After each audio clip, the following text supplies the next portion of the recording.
We are back live, and I beat the court. You don't need to hear about how you 6 minutes late, Joe. No, I beat the court. That's all that matters. That's all that matters at the end of the day. I beat the court. I'm here before the judges. I'm at least before whoever it is. This is what we see happening live. I'm on top of this. I'm on top of this. I win. See, this was a couple hours ago. And they've been sitting here in darkness. Darkness is falling. All right, let me see what questions you got coming on here. Whew. Man, I was running. It is.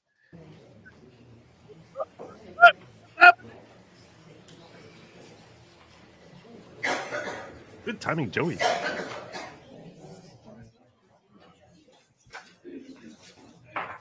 I was running. This was not an easy thing to work out the time ago. Just got under the wire. Woo! You need emojis. You need emojis. I should work on that. That's a good idea. Emojis are good. What did I eat for lunch? I had a cheese omelet on a bagel with some fresh tomato on it. 2 of them. So I had to go running out to pick that up and then run back and then eat it. And it was stress. Taco salad. That works too. It's taco. It's salad. Which one is it? It's both. This is the school shooter's mom. Correct. Yes. This is the trial of Jennifer Crumbley.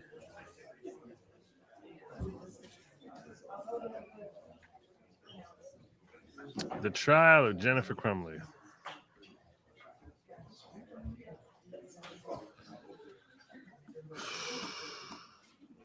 As we're waiting for them to come in. Now, on the stand right now, you will note, I always put in the banners what's happening. Like who's on the stand, who's witness, is it direct, is it cross? This way you sort of have a feeling. So, actually, I didn't put in direct when I put this. We're still in the middle of this guy and who the person is.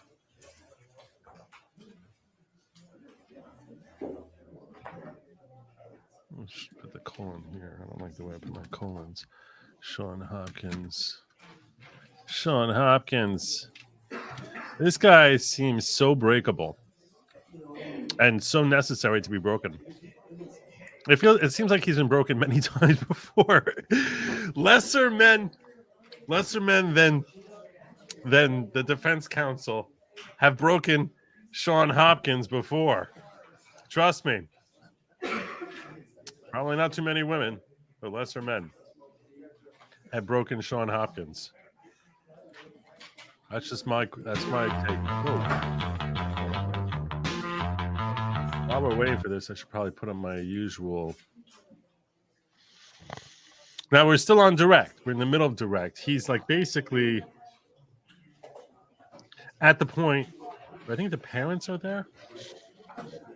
This is before the shooting. I assume that with this witness on direct, they're going to go through the whole meeting with the parents and the decision and all that other, and then the shooting, and then the after effects of the shooting, and they're going to. I expect there's probably another hour of testimony on direct from this witness before we get to the cross. The cross to me of this witness is likely the most significant, important cross of the trial. Absent, like as far from the defense's perspective, obviously the cross of Jennifer Crumbley from the state's perspective is going to be very important. But of all the cross examinations, that is the case for that is the opportunity for the defense to basically point out that this could not be attributable to Jennifer Crumbley's failings because the school had similar failings. And this guy, Shawn Hopkins, he's the one who failed. And that's why I was saying you need to sort of walk through in the beginning all the different ways that this was not predictable and then start blaming him. That the only reason these kids are dead is because of him. And let him get defensive. Let him say he couldn't know. There was no way to know. There was no way to know. Let him start crying, which he likely would. Let him start crying. And all his screams about how no one could have known works in her favor.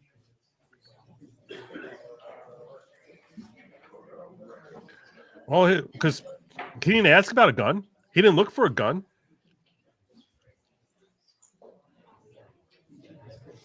He said he could stay in school. He didn't insist that Ethan go home. He thought it was that Ethan was much more of a danger to himself than he posed to others. Is anyone saying it was, foreseeable that he was going to go harm other kids? It's a flat out lie.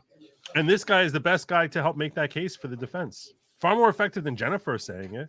He's a trained expert. He saw the pictures, the diagrams, which were the unsettling diagrams, which indicated that Ethan was, crying out for help. And he didn't say send him home. He didn't ask the parents whether or not he has access to a gun or have concerns that maybe he got access to a gun without the parents even knowing about it. All right. It's in Oakland County, Michigan.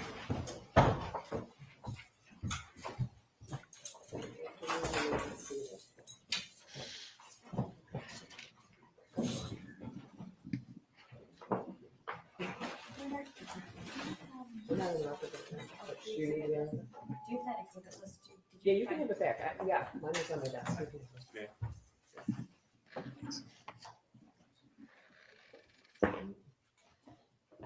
Your Honor, calling People First Jennifer Crumbley, case number 222799990 FH.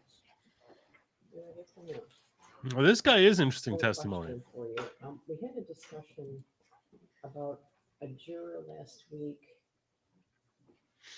I think the juror, because I said if anyone approaches you or does anything, let me know. And I also. Oh, now they're muting so we can't hear? That's not me. That's law and crime.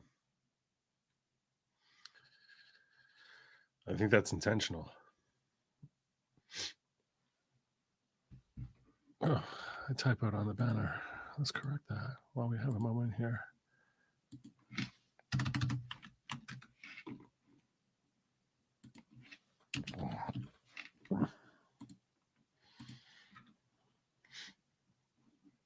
While they're doing that, I should put up a poll, right? That's what I should do. Do my due diligence. While they're doing that, I should put up.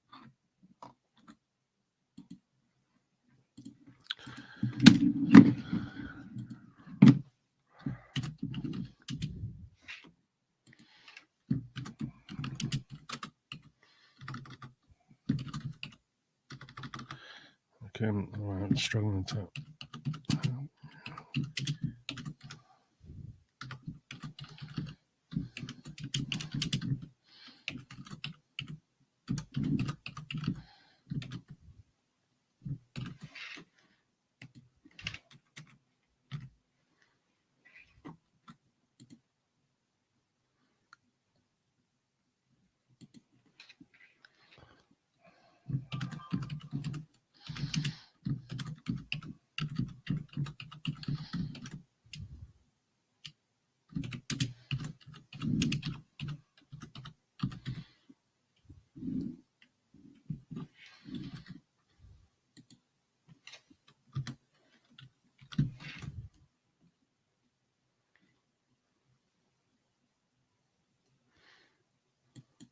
All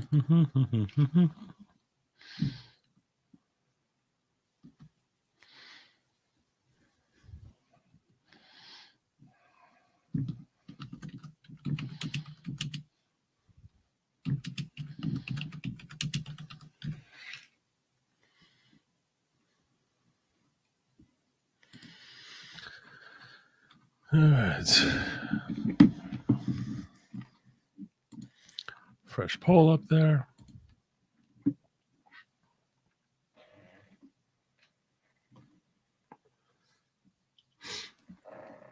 This is not anything informative. I'm not learning anything from seeing this. I really should have sent out notifications, shouldn't I have? I really should have. It probably would have been wise on my part.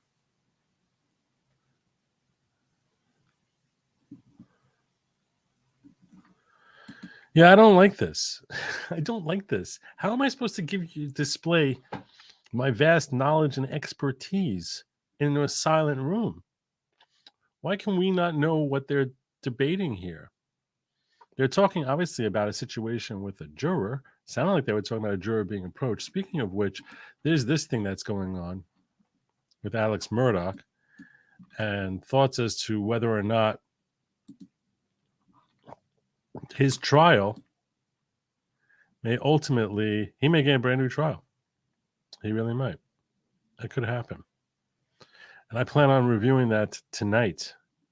Oh my God, this thing looks like it's going for hours. With a lot of breaks, though. Yeah, I'm probably going to have to start an hour early tonight. I'm probably going to start my show at 9 o'clock tonight. I'm going to start zipping through to see, because there's all sorts of questions as to whether or not the clerk of the court tainted the jury. And apparently, it was kind of a little bit of a cluster fart that was happening there. And we really might be seeing a brand new trial, even though that trial went for 6 weeks. And the last thing any state wants to do, any court wants to do, is retry a 6-week long trial. But it never should have lasted that long anyway, because they really brought in all this side stuff. So I think he has a real shot at getting a new trial. And we're going to look at how that evidentiary hearing went today, where they talked to all the jurors. And I'll be looking at that tonight. All right, I'm going to ask all of you to exit with the exception of juror number 5. Ooh. Juror in seat 5, okay? My clerks are like, what the heck is she doing? So that's why we're not there. Oh, everyone but juror number 5. Juror number 5 is pissing it down his leg right now. Uh-oh, what did I do now? Everybody but juror number 5. Don't worry. It sounds very scary.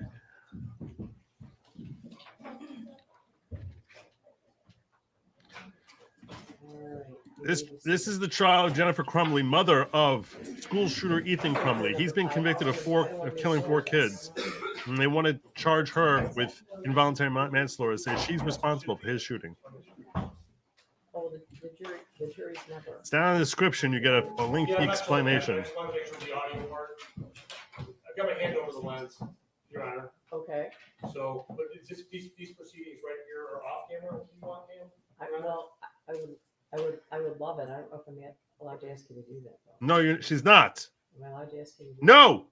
No. I'm still maintaining a public courtroom, so I think I am. Thank you. So you're off, right? This will take just a second. Thank you. I just wanted to ask.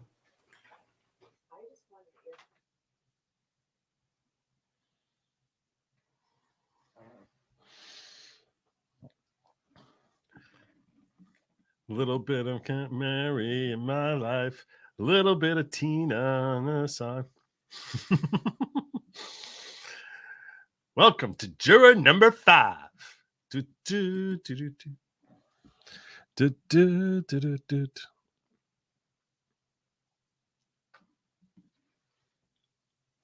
Should we see if I can find it somewhere else? Because they asked Lauren Crumb to mute. Maybe they didn't ask the others to mute. Let's see. I'll see if I can find it somewhere else.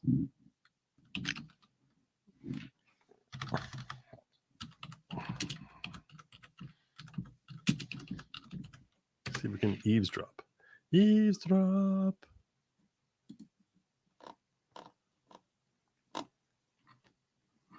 Oh, not these idiots.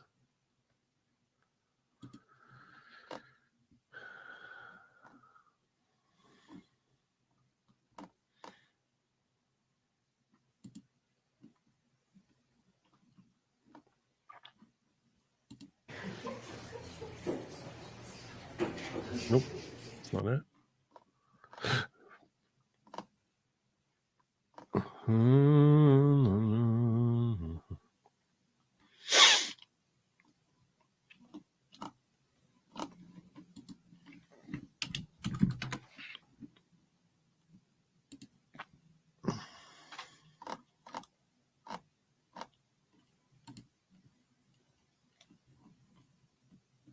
No, the other one's muted also. USA Today also muted it. Oh, they suck. Bunch of losers. Bunch of losers. Losers. Losers. Florida was really nice. Thanks for asking. Really nice.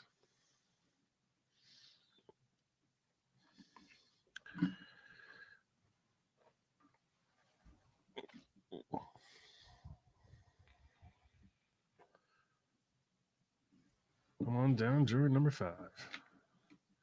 Do you want us to mute it? This is so ridiculous.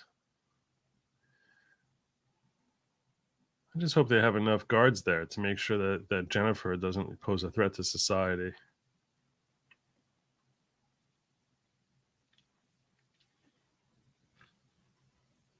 You need a lot of overtime for this.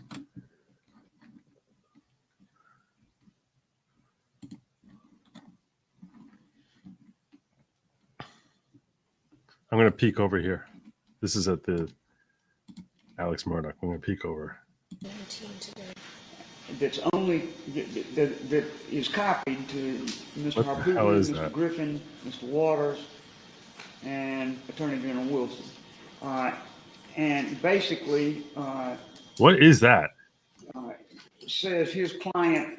This is Alex Murdoch, evidentiary here. Wants to enhance the testimony she gave with some sort of affidavit that. That's a trans he wants dude, me to right? look at, I mean, that's a and I have trans. looked at.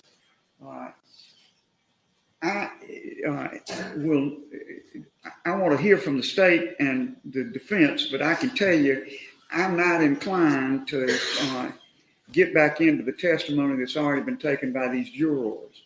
Her inconsistencies, whatever they are in the record, and she now Really? wants to have another That's bite of the apple. I'm not at all enthusiastic about that, but I will hear from you, Mr. Okay. MLS's audio, don't know what stream he's using. Oh, okay, thank you. You are Shawn Hopkins, Yes, and you are Stoneborough, okay? understood. Okay, you can be seated. Go ahead, Pastor. Thank you. Okay. Mr. Hopkins, when we broke for lunch, we were talking about the phone conversation you had with Jennifer Crumbley when you called her into the school. Yes, Okay. So that morning, did both Jennifer and James Crumbley come to the school? they did. Okay. Do you recall approximately what time? I believe it was around 10:30. Okay. Now, if I were to tell you that we had video surveillance that showed that you welcomed them to your office at 10:40, would that sound right? That sounds right. Okay. So walk us through what happened from the time that you were notified that James and Jennifer Crumbley were there to the time that you went and welcomed them. So when I was notified that they were there, I had actually texted Mr. Ejak to please come back to my office. He had been present through a majority of the meeting until we confirmed the parents were arriving, and then asked him to return. I then went out to the lobby of the counseling office area to greet the parents. Okay. So from the phone call where you actually spoke with Jennifer Crumbley was 9:27 a.m. From that point, 9:27 a.m. until 10:40 a.m., where was the defendant's son? In my office. Okay. And what was going on there? There was a conversation between myself, the defendant's son, and Mr. Ejak was there as well until approximately 10 a.m. During that time, I was still trying to affirm that parents would be able to arrive, and I was talking with the student about really what I was going to be sharing with his parents. Okay. And tell me, sir, what was your expectation of the result of that meeting that you called? My hope was that they would set a plan to get help for their son. Okay. Was your expectation that they would take their son home? That was my hope. Your hope. Okay. So at 10:40 a.m. But you never welcome them insisted into on your it. office. Tell me what happens next. We walked back into my office. The student was in there. And then mom and dad sat down. There were 3 seats in my office, 2 directly across from me, and then one that was kind of off the corner of my desk a little more. The student was in one of the 2 across from me. Dad sat in one of those, and mom sat in the one that was more at a diagonal from from where I was. When the defendant and her husband walked into the office, did they approach their son? Not to my memory, no. Okay, did either one of them hug their son? No. So who started the meeting? I believe I did, and I went over some of the things that I had talked through over the past 2 days with their son. I wanted to confirm some things I wasn't sure of, so I confirmed with mom that she did. The state makes a much bigger deal about that than I think from Miss is Fine the day warranted. before, and just confirmed that what was stated in that meeting was true. And mom confirmed that she received it and that was true. And then I went over some of the things that I had received messages of from the teachers over the past 2 days. Okay. Now, when you were asking Jennifer Crumbley to confirm that information, was she sharing any additional information with you? Not to my memory, no. Now, Did you ask describe her? Jennifer Crumbley's demeanor when she walked into your office. She sat down in the chair, felt a little bit distant. What do you mean by that? More just kind of like, it felt like it was a little bit of an inconvenience to be there. Okay, you testified that you had. That's had to so have these speculative. meetings in the past. Yes. Was this meeting similar to those meetings, or was it different? Your Honor, objection to relevance. Judge, it's relevant because the crux of this case is the defendant's failure to use ordinary care to avoid a tragedy. And her failure to use just ordinary care contributed to her failure to adhere to her personal responsibilities, which is her duty under Michigan law. It's all part of gross negligence, Judge. Well, I guess it was the meeting unusual in any way? How many meetings like this have you had with parents in general? Dozens. Dozens? Okay. So, I mean, people react differently to, no one's very excited about coming to this school about their child, right? I would agree. Now, this wasn't a discipline issue, though, was it, sir? No. Okay. In fact, you had indicated, Jennifer Crumbley, that you had concerns with suicidal ideation. I had concerns for his well-being, absolutely. And you communicated that to Mrs. Crumbley before she got there? Yes, Okay. And yet, still, it was different than the dozens of meetings you had in the past? I would agree. So, you said that this. Dozens of meetings about That suicidal the kids, prosecutor, about James Crumbley was in a chair next to him. Jennifer Crumbley was off to your side. I don't remember which chair student and dad were in. That's I know fine. they were both across from me, and Jennifer Crumbley was off to the side. A little Okay. more. So, you were asking them to confirm the voicemail, information left on the voicemail November the 29th, the day before? Yes. Okay, specifically, what information were you asking them to confirm? I asked first if they received the voicemail because I didn't know at that point whether they had or not. And then I asked to confirm the details of the voicemail, which were that shooting guns were a hobby that they undertook as a family and that they had went to the range over the weekend. Okay. Did you tell Jennifer Crumbley that her son expressed to you his own feelings of his friend leaving the state? I did mention that, yes. Okay, and what else did you mention? I mentioned the conversations I had with the student of the friend leaving, that the student was sad about that, the dog, family dog passing, grandparent, COVID being hard, and all of those which were told to me by the student were also confirmed by the Okay. parents. Now, when you say confirmed, I take it that, I don't want to put words in your mouth, but this didn't catch Jennifer Crumbley by surprise. It did not feel as though it was new information feel. to the Okay. parents. All right. Now, you testified that it was your hope that they would take him home that day. What do you mean by that?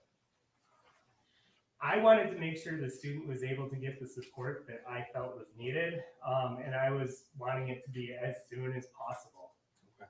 Did you feel like that he could be left alone at that point? They need I to did not want butcher. him left alone at that point. In fact, that's Why not? I kept him because he thought he was a in danger to himself, not to others. contact with parents. Okay. And you communicated that to the defendant? I do not remember if I communicated that to the defendant. Oh my gosh. So when you You didn't even tell her that? discussed, well, first of all, did you communicate your hope that they take him home to the defendant? Yes, my words were I want him to be seen as soon as possible, today if possible, And I actually provided a list of mental health resources. That could be tonight. And handed that. That could be after school. Now, when you say a list of mental health resources, could you explain? Didn't even this say a take bit? him home. Yeah, it was multiple pages of different Oh my God. services throughout the area, what they specialized in, whether they accepted insurance or not, and contact information for those different therapeutic options. Okay, and that was actually provided to the defendant and her husband? I handed it to mom. Now, when you communicated your expectation, what was Jennifer Crumbley's response? I didn't feel as if it was going to be an absolute no, but it was made quite clear that it wasn't possible to do it that day. Why do you say it was made clear it wasn't possible to do it? That they had to return to work and they were unable to do it that day. And you didn't stress Mom, is that it had to be done right now. Did she speak for James or did James speak as well? I don't remember James speaking on that topic. So what happened next? My comment was, then I said I'd like to see him as soon as possible. Today is possible. I was told today is not possible, so I said, is 48 hours possible? I will be following up. In those dozens of meetings in the past, had anyone ever said that they couldn't have their son go with What a them that day? ridiculous question. I had not had that happen in a situation. Never, I would object to the relevance. It's the same response as the last objection. Okay, Yeah. well, Mm. I guess you want to back up even further. Parents Have all you react ever differently. That's asked ridiculous. parents to take their child home with them that day? Have you ever requested that before? I've encouraged. You didn't parents request to that be here. able to get their son and or daughter help and therapy. He I didn't never request had that a they take him parent home. feeling like I needed to push to make it happen. And you say the feeling like you needed to push to make it happen. That's what you're experiencing November the 30th, 2021.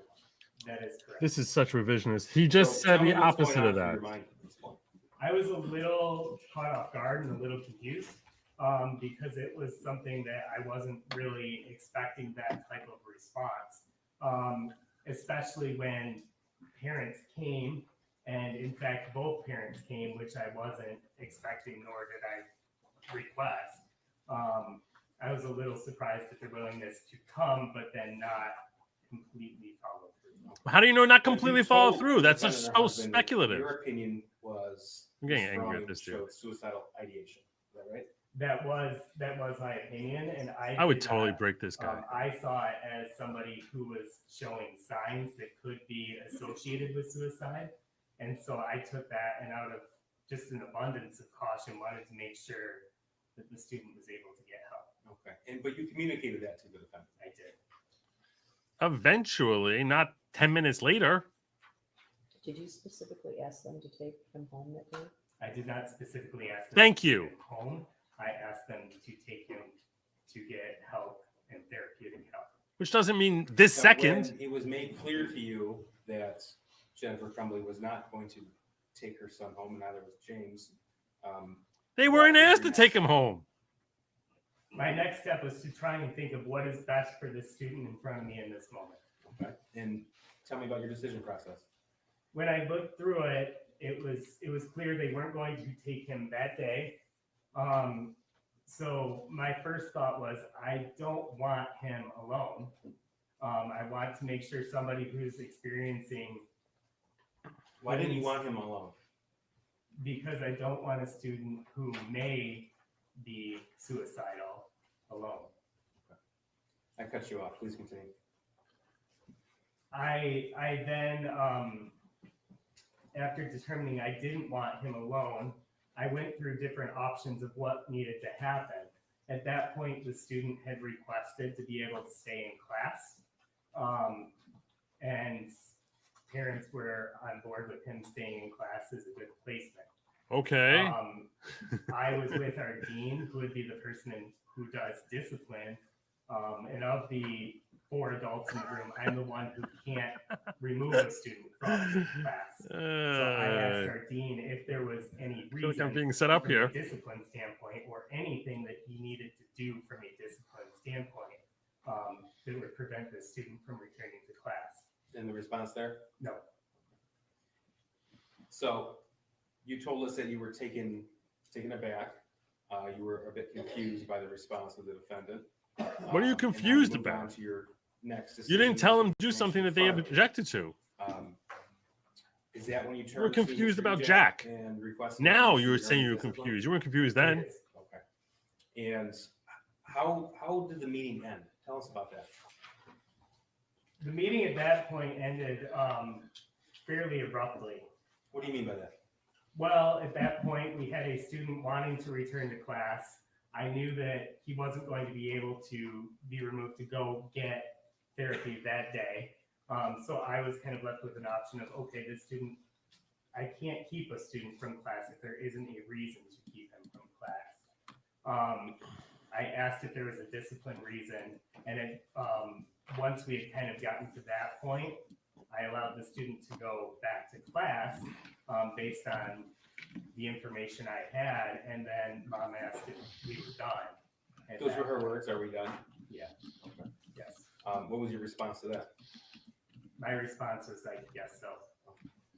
Now, you let her son go back to class before James and Jennifer left your office. Is that right? There was a short time overlap of maybe 1 minute. So tell us what happened when it was communicated to the defendant's son that he could go back to class and he left. What happened in that time?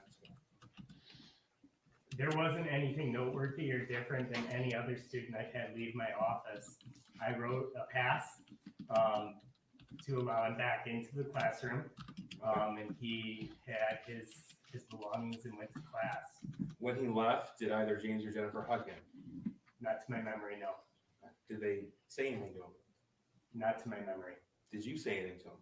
I did. What did you say? When I handed him his pass, I just let him know that I cared about him. And why did you Oh, say that? because he's such a good. He's the good one here. Dude, like I did. It was an hour and a half with a student who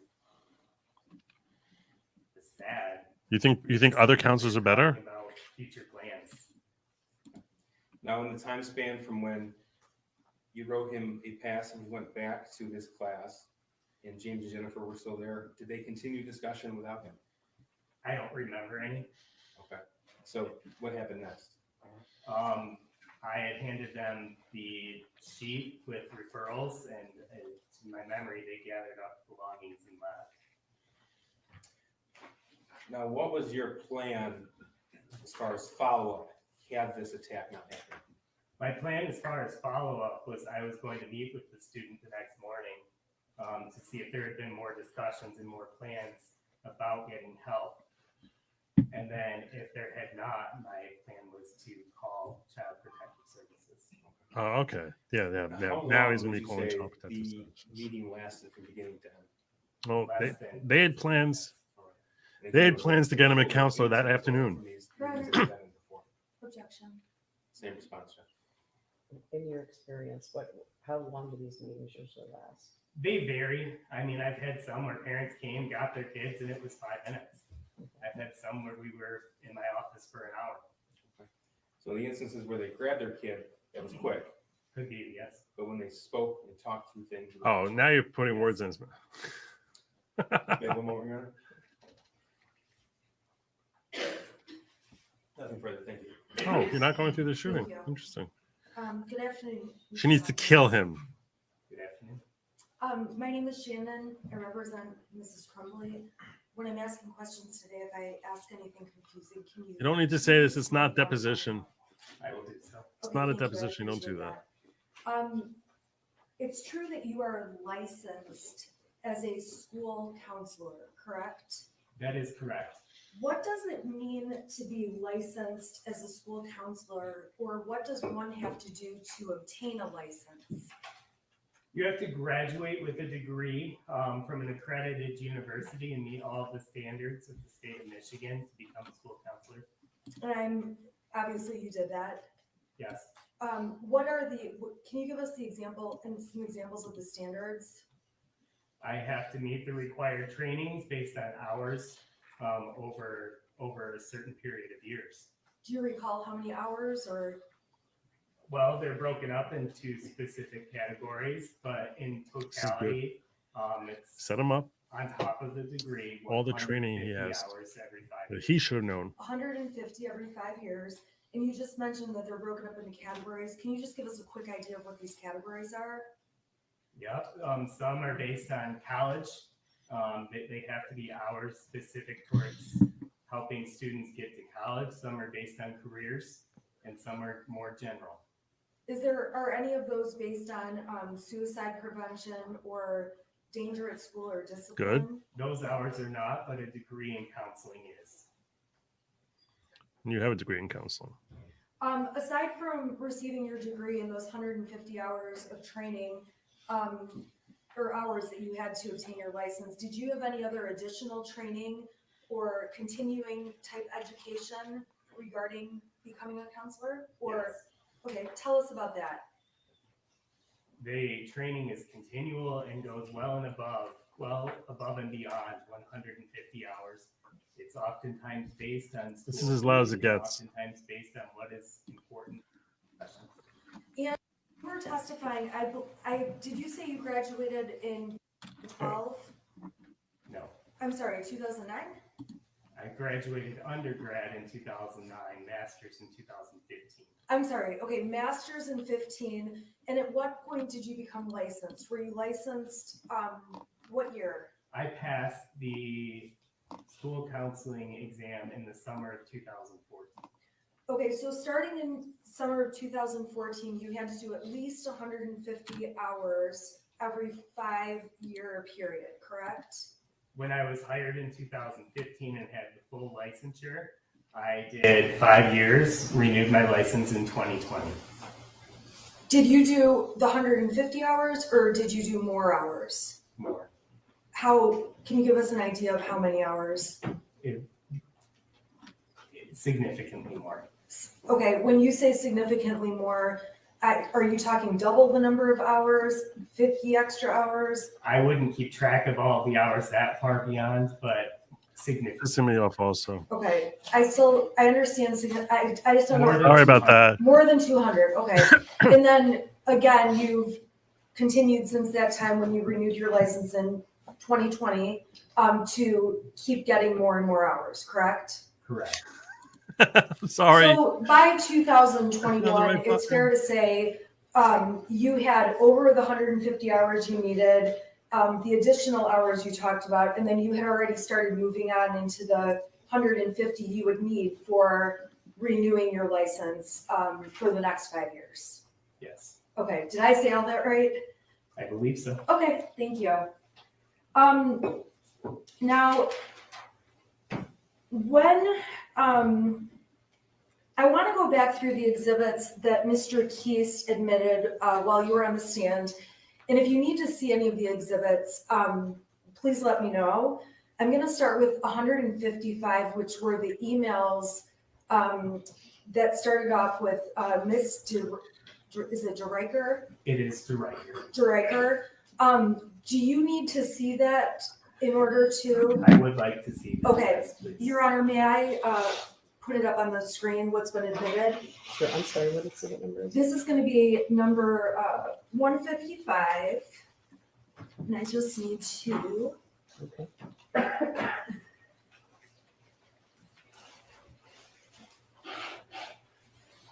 Yeah. Okay, so number 155, do you recall seeing this exhibit when Mr. Keast was speaking with you? Yes, he showed the bottom email portion. He's Okay, all about and bottoms, the this bottom guy. email is from May 13th of 2021, correct?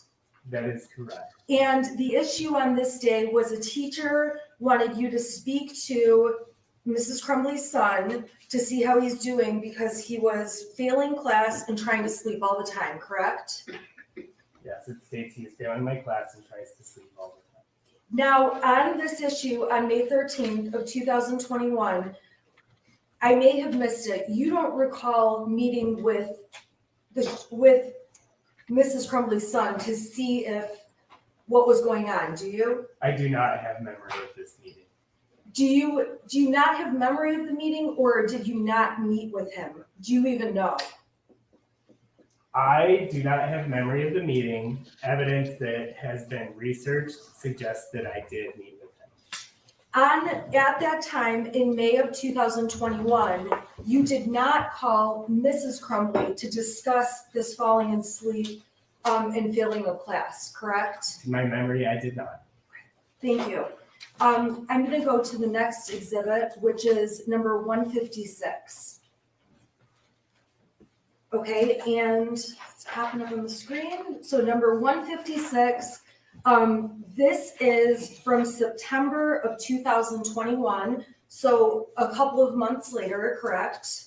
Yes, and the next school year. Oh, that's what I was going to say. So the May would have been the end of one school year, and September would be the beginning of the next school year. Yes. Okay, in September, on September 8th of 2021 specifically, the Spanish teacher asked you to check in with Mrs. Crumbley's son because he had written a poem that said he felt terrible that his family is a mistake, correct? Yes, that is what she wrote in the email. Now, on this occasion, in September of 2021, did you speak with Mrs. Crumbley's son? No. You did not.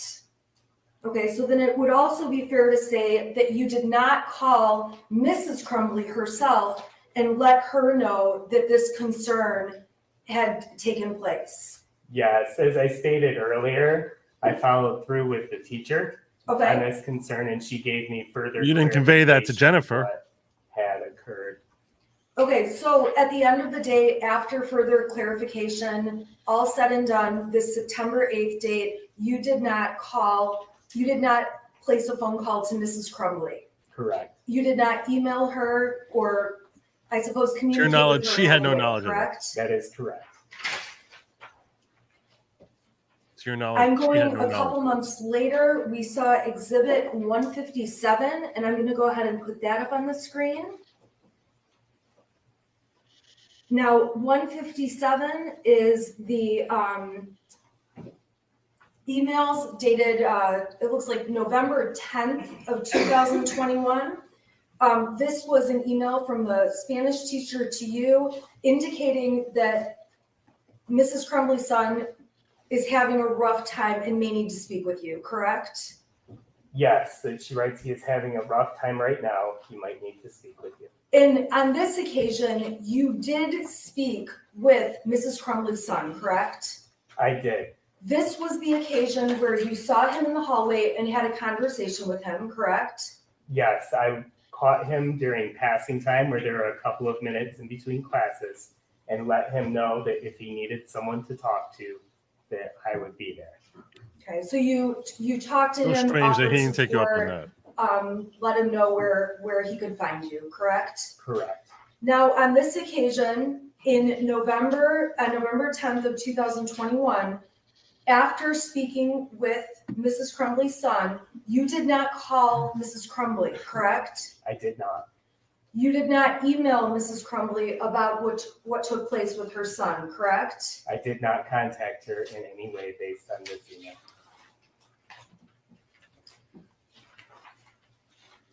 Good. Now I'm going to go to November 29th of 2021. This was admitted as People's Exhibit 158. Yeah, I've got it up on the screen. And this appears to be an email chain between you and Mrs. Cabina. Is that correct? Yes, she sent me, this is actually just saying that she forwarded the message. This is not the message. I apologize. This message, however, that's forwarded makes you aware that Mrs. Crumbley's son was looking at different bullets in his first hour class, correct? Thank you, Yes, brother. I do not have that email in front of me right now. So I don't have the exact wording. There it is. I'm sorry, it's page 2, so I just had to Thank you. scroll down. Thank you. Yeah, so it's alerting Completely. our Dean of Students and Ms. Fine that there was a student in first hour who was on his phone looking at different bullets at the end of the hour. Now, on this date, on November 29th, 2021, you did witness Miss Fine leaving a voicemail, letting Mrs. Crumbley know what happened, correct? That is correct. I witnessed Ms. Fine calling Ms. Crumbley and then leaving a voicemail regarding a conversation that happened during school. And this jury has already heard the voicemail. We can agree that there is no request by Miss Fine or the school that Mrs. Crumbley return the call, correct? I don't remember the voicemail because I have not listened to it. It would not be odd to me if there was a request or not a request. Thank you. Now, in that voicemail, I'm sorry, I'm not going to ask you about the voicemail. At the time of this issue of looking at bullets, you and Pamela Fine discussed this issue, correct? What do you mean by discussed? I'm not sure I understand. I'm assuming and asking, did you and Miss Fine discuss the fact that Mrs. Crumbley's son was looking up bullets? Are you asking in reference before the student arrived? Yes, before or when the student arrived, either. There was not much time between me getting there and the student arriving. The context of the meeting was largely led by Ms. Fine to gain an understanding from the student's perspective of what was going on at the end of the hour. First, to see if he was going to be forthcoming with the truth, and then to see what was actually going on and what his reasons for doing so were. And when you guys spoke with him about the bullets, there was also discussion about other things people may look up on the internet that are not illegal, but just not appropriate during school hours, correct? There was discussion about school appropriate behavior, yes. And overall, Mrs. Crumbley's son was told looking at bullets, not appropriate for school, correct? Yes, looking at bullets is not appropriate during school. And beyond that, there was no further disciplinary action taken by the school other than just a notification, phone call, voicemail to Mrs. Crumbley. To my knowledge, but I would not be the one making the disciplinary decisions. As far as you know, though, that was the end of it. That was the end of my involvement in it. Okay. Now I'm going to turn to Exhibit 159. I don't think she's This going was to break. admitted when you testified. I don't and think this she's is going to an break him, and she needs to. That appears to be between Allison Karpinski, and this was sent to you by Ms. Karpinski. Do you recall this email? I do.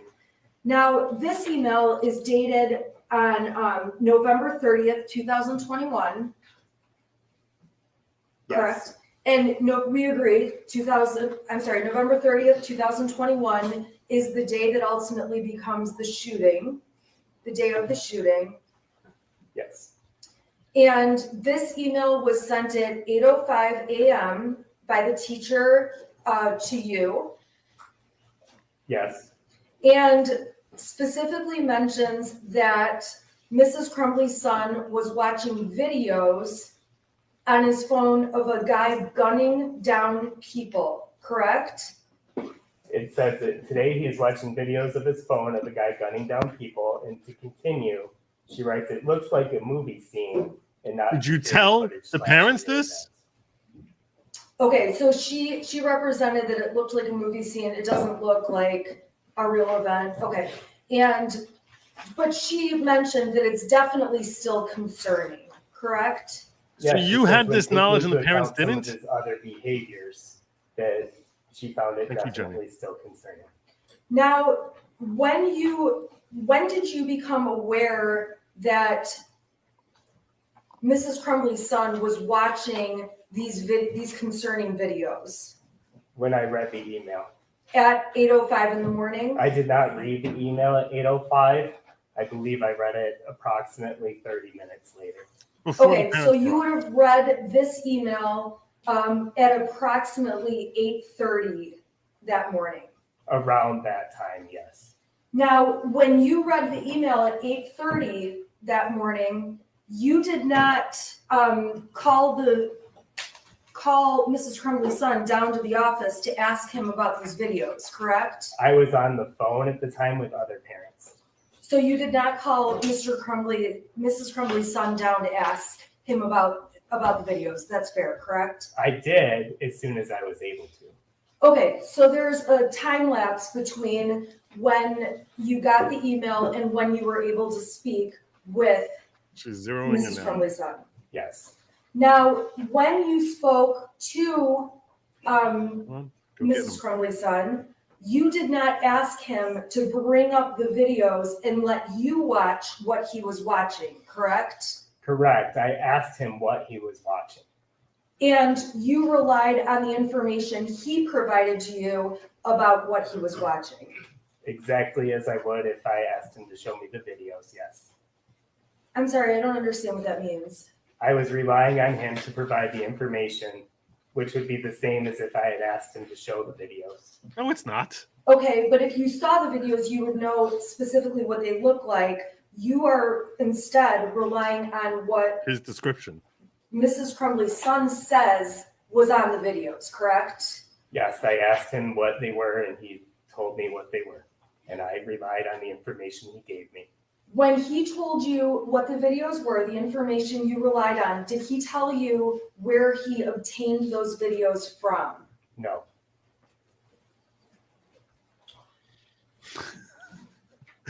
Do you have any idea, or did you ask how long he was looking at those videos for? I did not.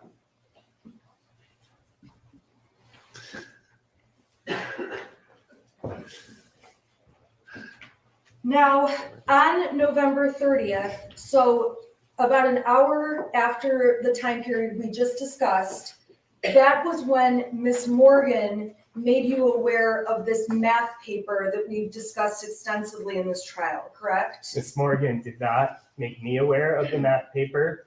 She made Mr. Ejak aware of the math paper. I apologize. And then was it Mr. Ejak that made you aware of it? Yes.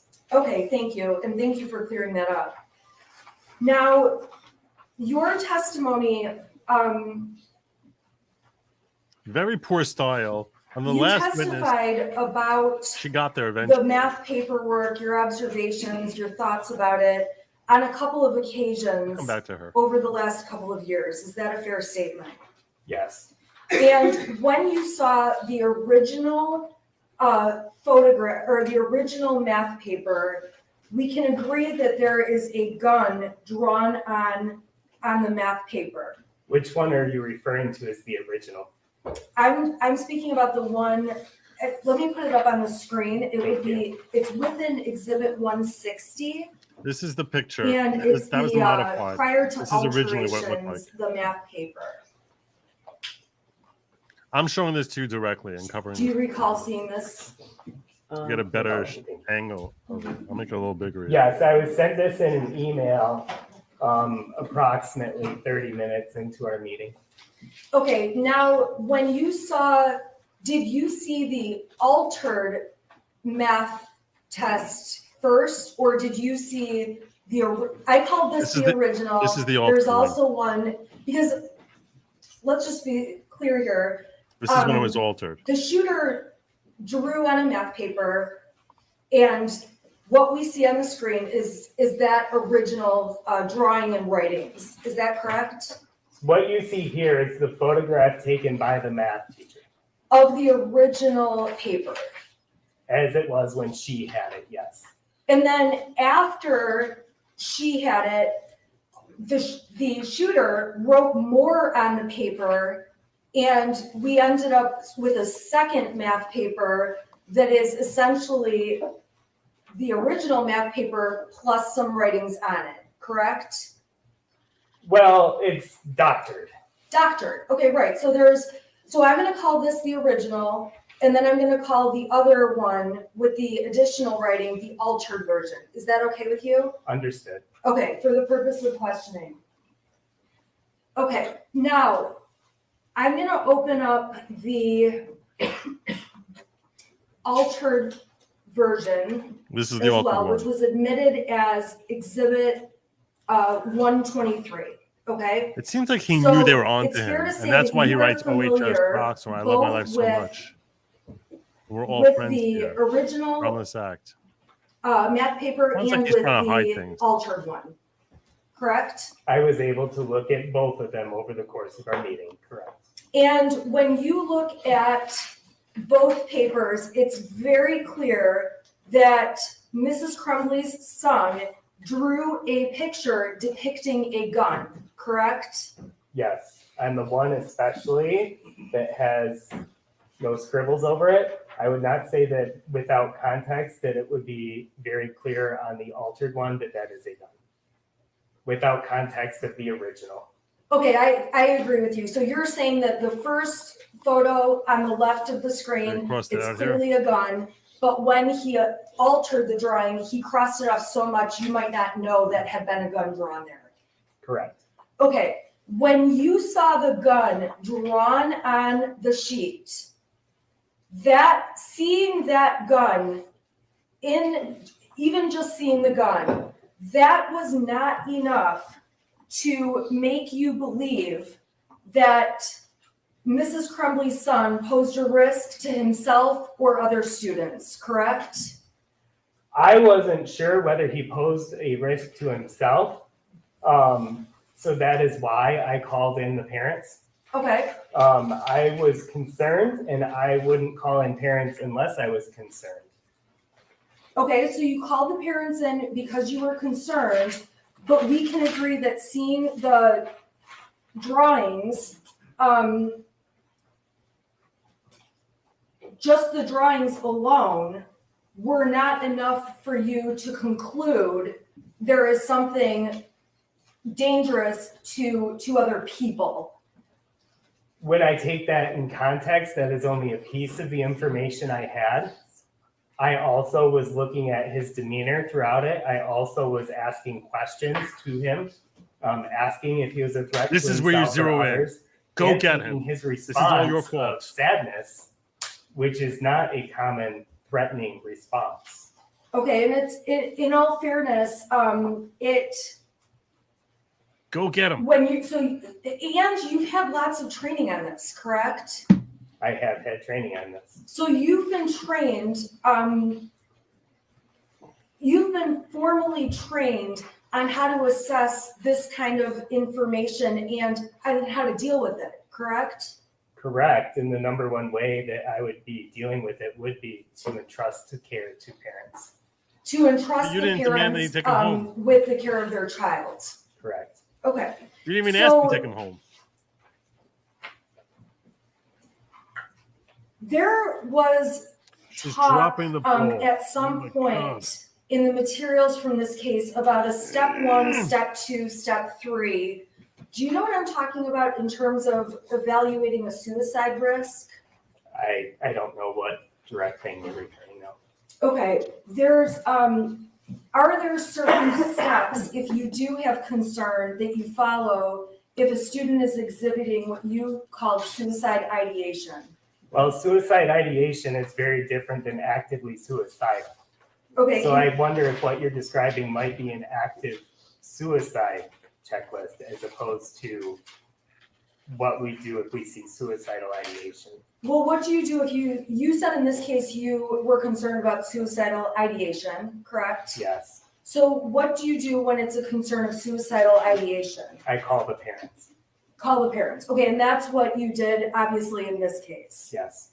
Okay, and one of the questions I do have What if for it was a you, concern of him and being a shooter? this, What then? I'm just going to page 72 from the civil deposition. This is just for you guys. Page 72 of the civil deposition is where I'm getting this question from. Getting frustrated with this defense counsel. A drawing of somebody who is shooting a gun is just a drawing. That is something you've said before, correct? I do not remember.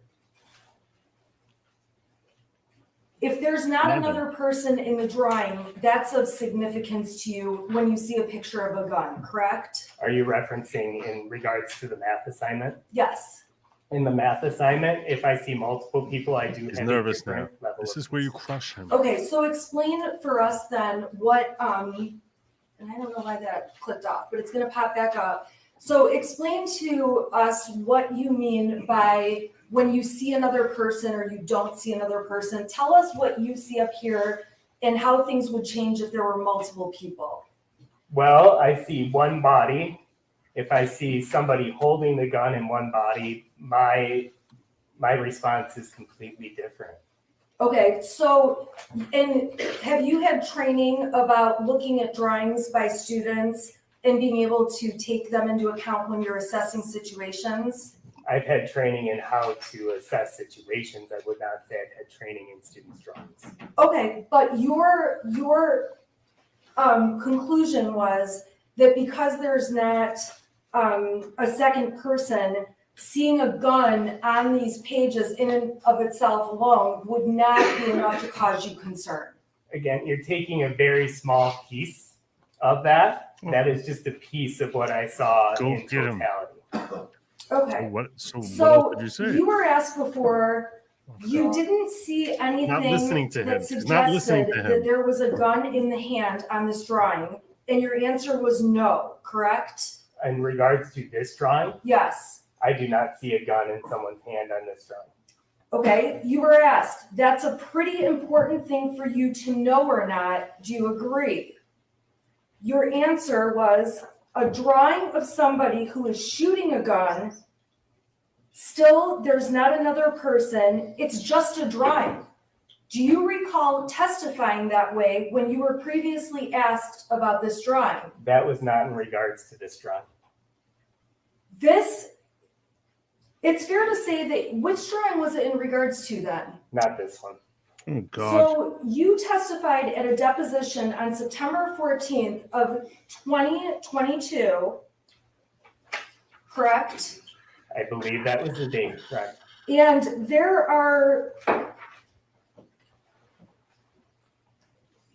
the discussion prior to those questions was about the drawing in class that day, and the drawing being on the violent side. Do you recall that?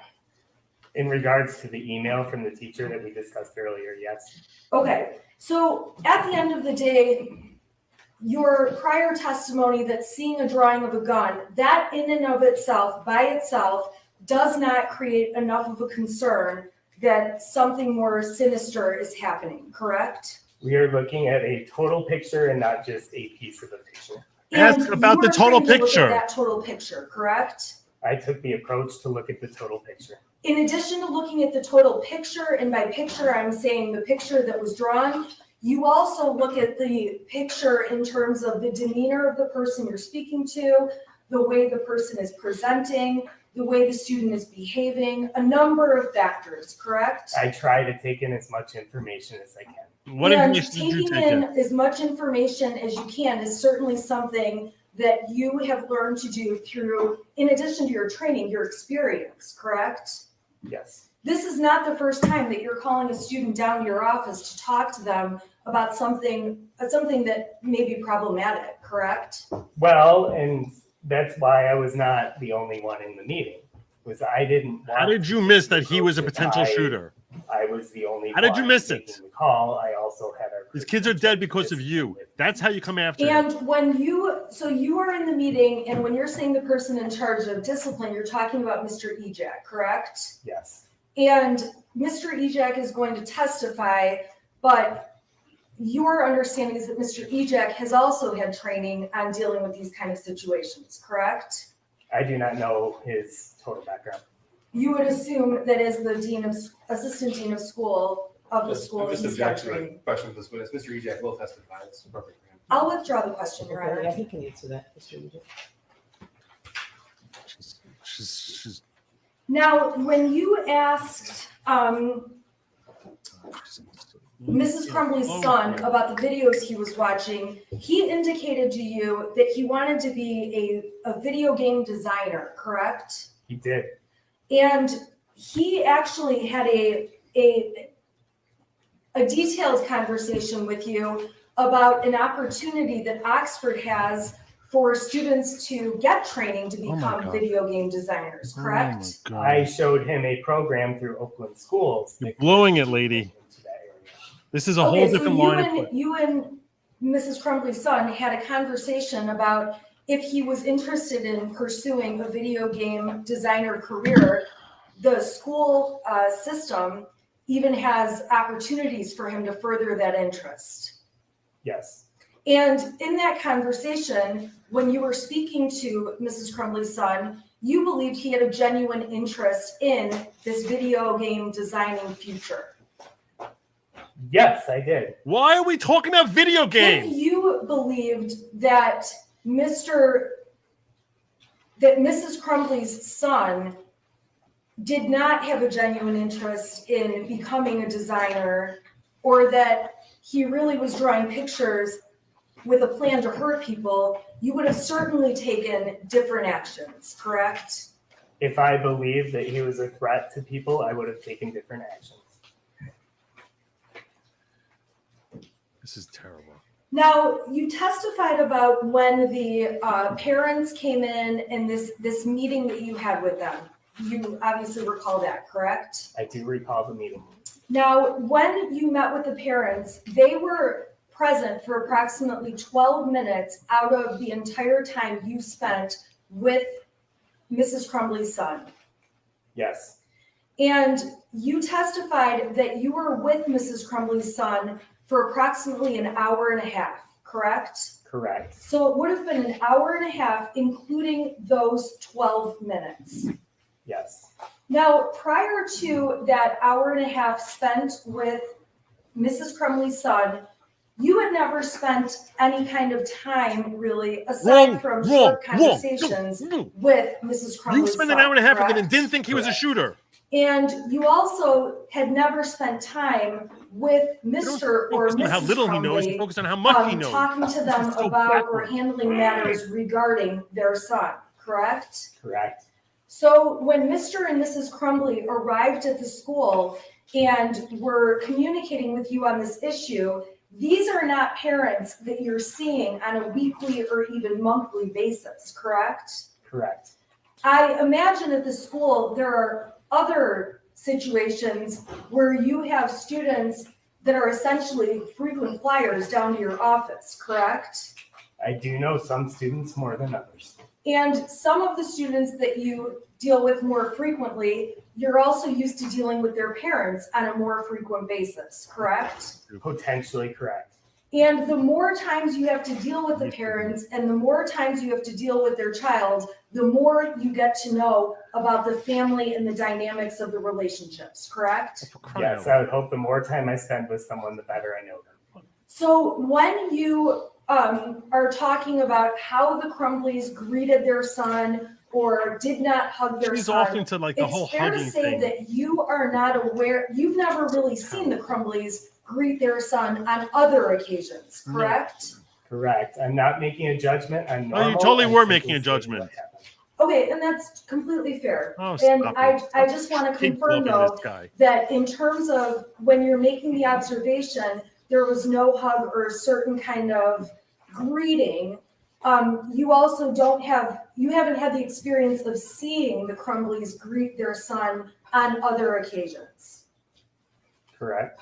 And it's also fair to say that when parents come into the office, parents may have a different reaction about their child being down in the counselor's office or in the principal's office, correct? Well, first, I would say those are two very different places. Okay, But no, you don't expect all parents to respond in the same way. you get parents who are angry at their child as they're walking in the door, right? Rarely. Some people are coming in and have more of an anxious look. They could. Some parents may come in and just seem like this is no big deal. Again, all parents could respond differently. Okay, so there's any number of responses, and in the end, and if your training says any different, let me know. There is no right answer about specifically how a parent should respond to going to a school counselor's office or going to a school principal's office. Yes, again, I stated I'm not making a judgment. I'm You simply were making stating a what judgment. happened. Thank you. That was an important point to get out, but not. She walked away from the most important thing. That he has all this training, spent an hour and a half with him, and still never identified him as a potential the shooter. dates that we talked about How the hell was mother are supposed to know? dates where obviously through the course of this investigation, you identified emails where you were involved with Mrs. Crumbley's son. Is that a fair statement? This is a I'm not disaster. sure what your question is. Did you provide the emails that we talked about and that were admitted as exhibits? Did I provide them? The Oakland County Sheriff's Department had full access to my email. Okay, did you at any point go through your emails That's what to it take a should look be, at but she's not really any hitting that. emails related to Mrs. Crumbley's son? On the night of the shooting, I did, with a police officer, go through and search for anything I could think of from that day and print and hand them to him. Okay, and then ultimately, any of these other emails we've seen were discovered by law enforcement. Yes, there's been a full cooperation with that. Okay, and I'm not trying to allege you haven't been cooperative. I'm just asking that those emails obviously. I imagine all your emails are stored on some kind of a system. Would that be? Not my Did you area. ask about his Not mine access to a either. gun? This jury learned about my Where's those technology abilities on Friday. I want to just turn your attention to a couple of dates. On March 8th and March 9th of 2021, you didn't have any experiences with Mrs. Crumbley's son related to needing counseling or being called down to the principal's office, correct? I don't remember it. Okay. On March 16th, which was a Tuesday, March 17th, Wednesday, 18th, or 19th, you don't have any incidents on those dates with regard to Mrs. Crumbley's son either, I don't remember any. okay? If there had been incidents involving Mrs. Crumbley's son on these specific dates,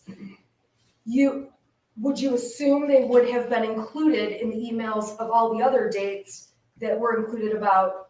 If there were emails of them, they would have been included. Okay, so we don't have any emails of March 16th, 17th, 18th, or 19th, correct? To my knowledge, no. We didn't see any emails or concerns that arose from, well, this is a Saturday, so probably not likely, Saturday, March 20th, correct? I don't know of any. Sunday, April 4th, I don't know of any. not even the next day, Monday, April 5th? I don't know of any other meetings aside from the emails that have already been presented. Okay, so then in all fairness, when I'm April 29th and November 4th, same thing, you don't have any awareness of any of these days? I don't know of anything specific towards those days. Okay.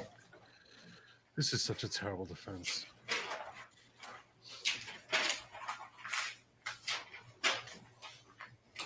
Now, you testified that it was your hope that Mr. and Mrs. Crumbley would take their son home and get him into a counselor that day, correct? Yes, When you had that hope, you gave them a list of counselors to suggest they call and noting which ones took various insurance programs, correct? yes, I provided a list of resources. Now, in terms of getting a counseling appointment within one day, you don't have any knowledge if those counselors on that list could guarantee a same-day appointment, correct? I don't know counselor schedules and I can't speculate on what they would have had. Is it fair to say that in the post-COVID time of 2021, I don't know. He's gonna say I don't mental know. health services have He's gonna say I become don't more difficult to obtain appointments? And if you don't know and you're not the right person to ask, just let me You know. suck. I don't work in community mental health, so I can't. You suck at this That's- counselor. Have you personally had to call to schedule therapy type appointments for anyone? Oh my god. I This is- experienced a shooting. I called to cancel to get therapy for myself. Okay, You're so and terrible. when you called to get therapy for yourself, it was obviously a very, very urgent situation. I mean, it was a pretty impactful situation, yes. Okay, and did you end up seeing a counselor on the 30th? No, I was cooperating with law enforcement and still in our building on the 30th. Okay, so your appointment was sometime after the 30th, correct? It was after the 30th. And sometimes when you call to get a counseling appointment, it's not unusual to have to wait a couple of days or to schedule it, correct? I think we're getting a little hypothetical with this, and I can't speculate on what's usual or not for counselors in this area. That's fair This is enough. a stupid I line of appreciate that. questioning. This is so pathetic. She totally blew the When you were speaking with Mrs. Crumbley's son, it's fair to say that you and Mrs. Crumbley's son discussed whether he wanted to stay in school that day or go home prior to the arrival of Mr. and Mrs. Crumbley. Is that correct? That did come up, yes. And Mrs. Crumbley's son's position was, I want to stay in school, correct? Correct.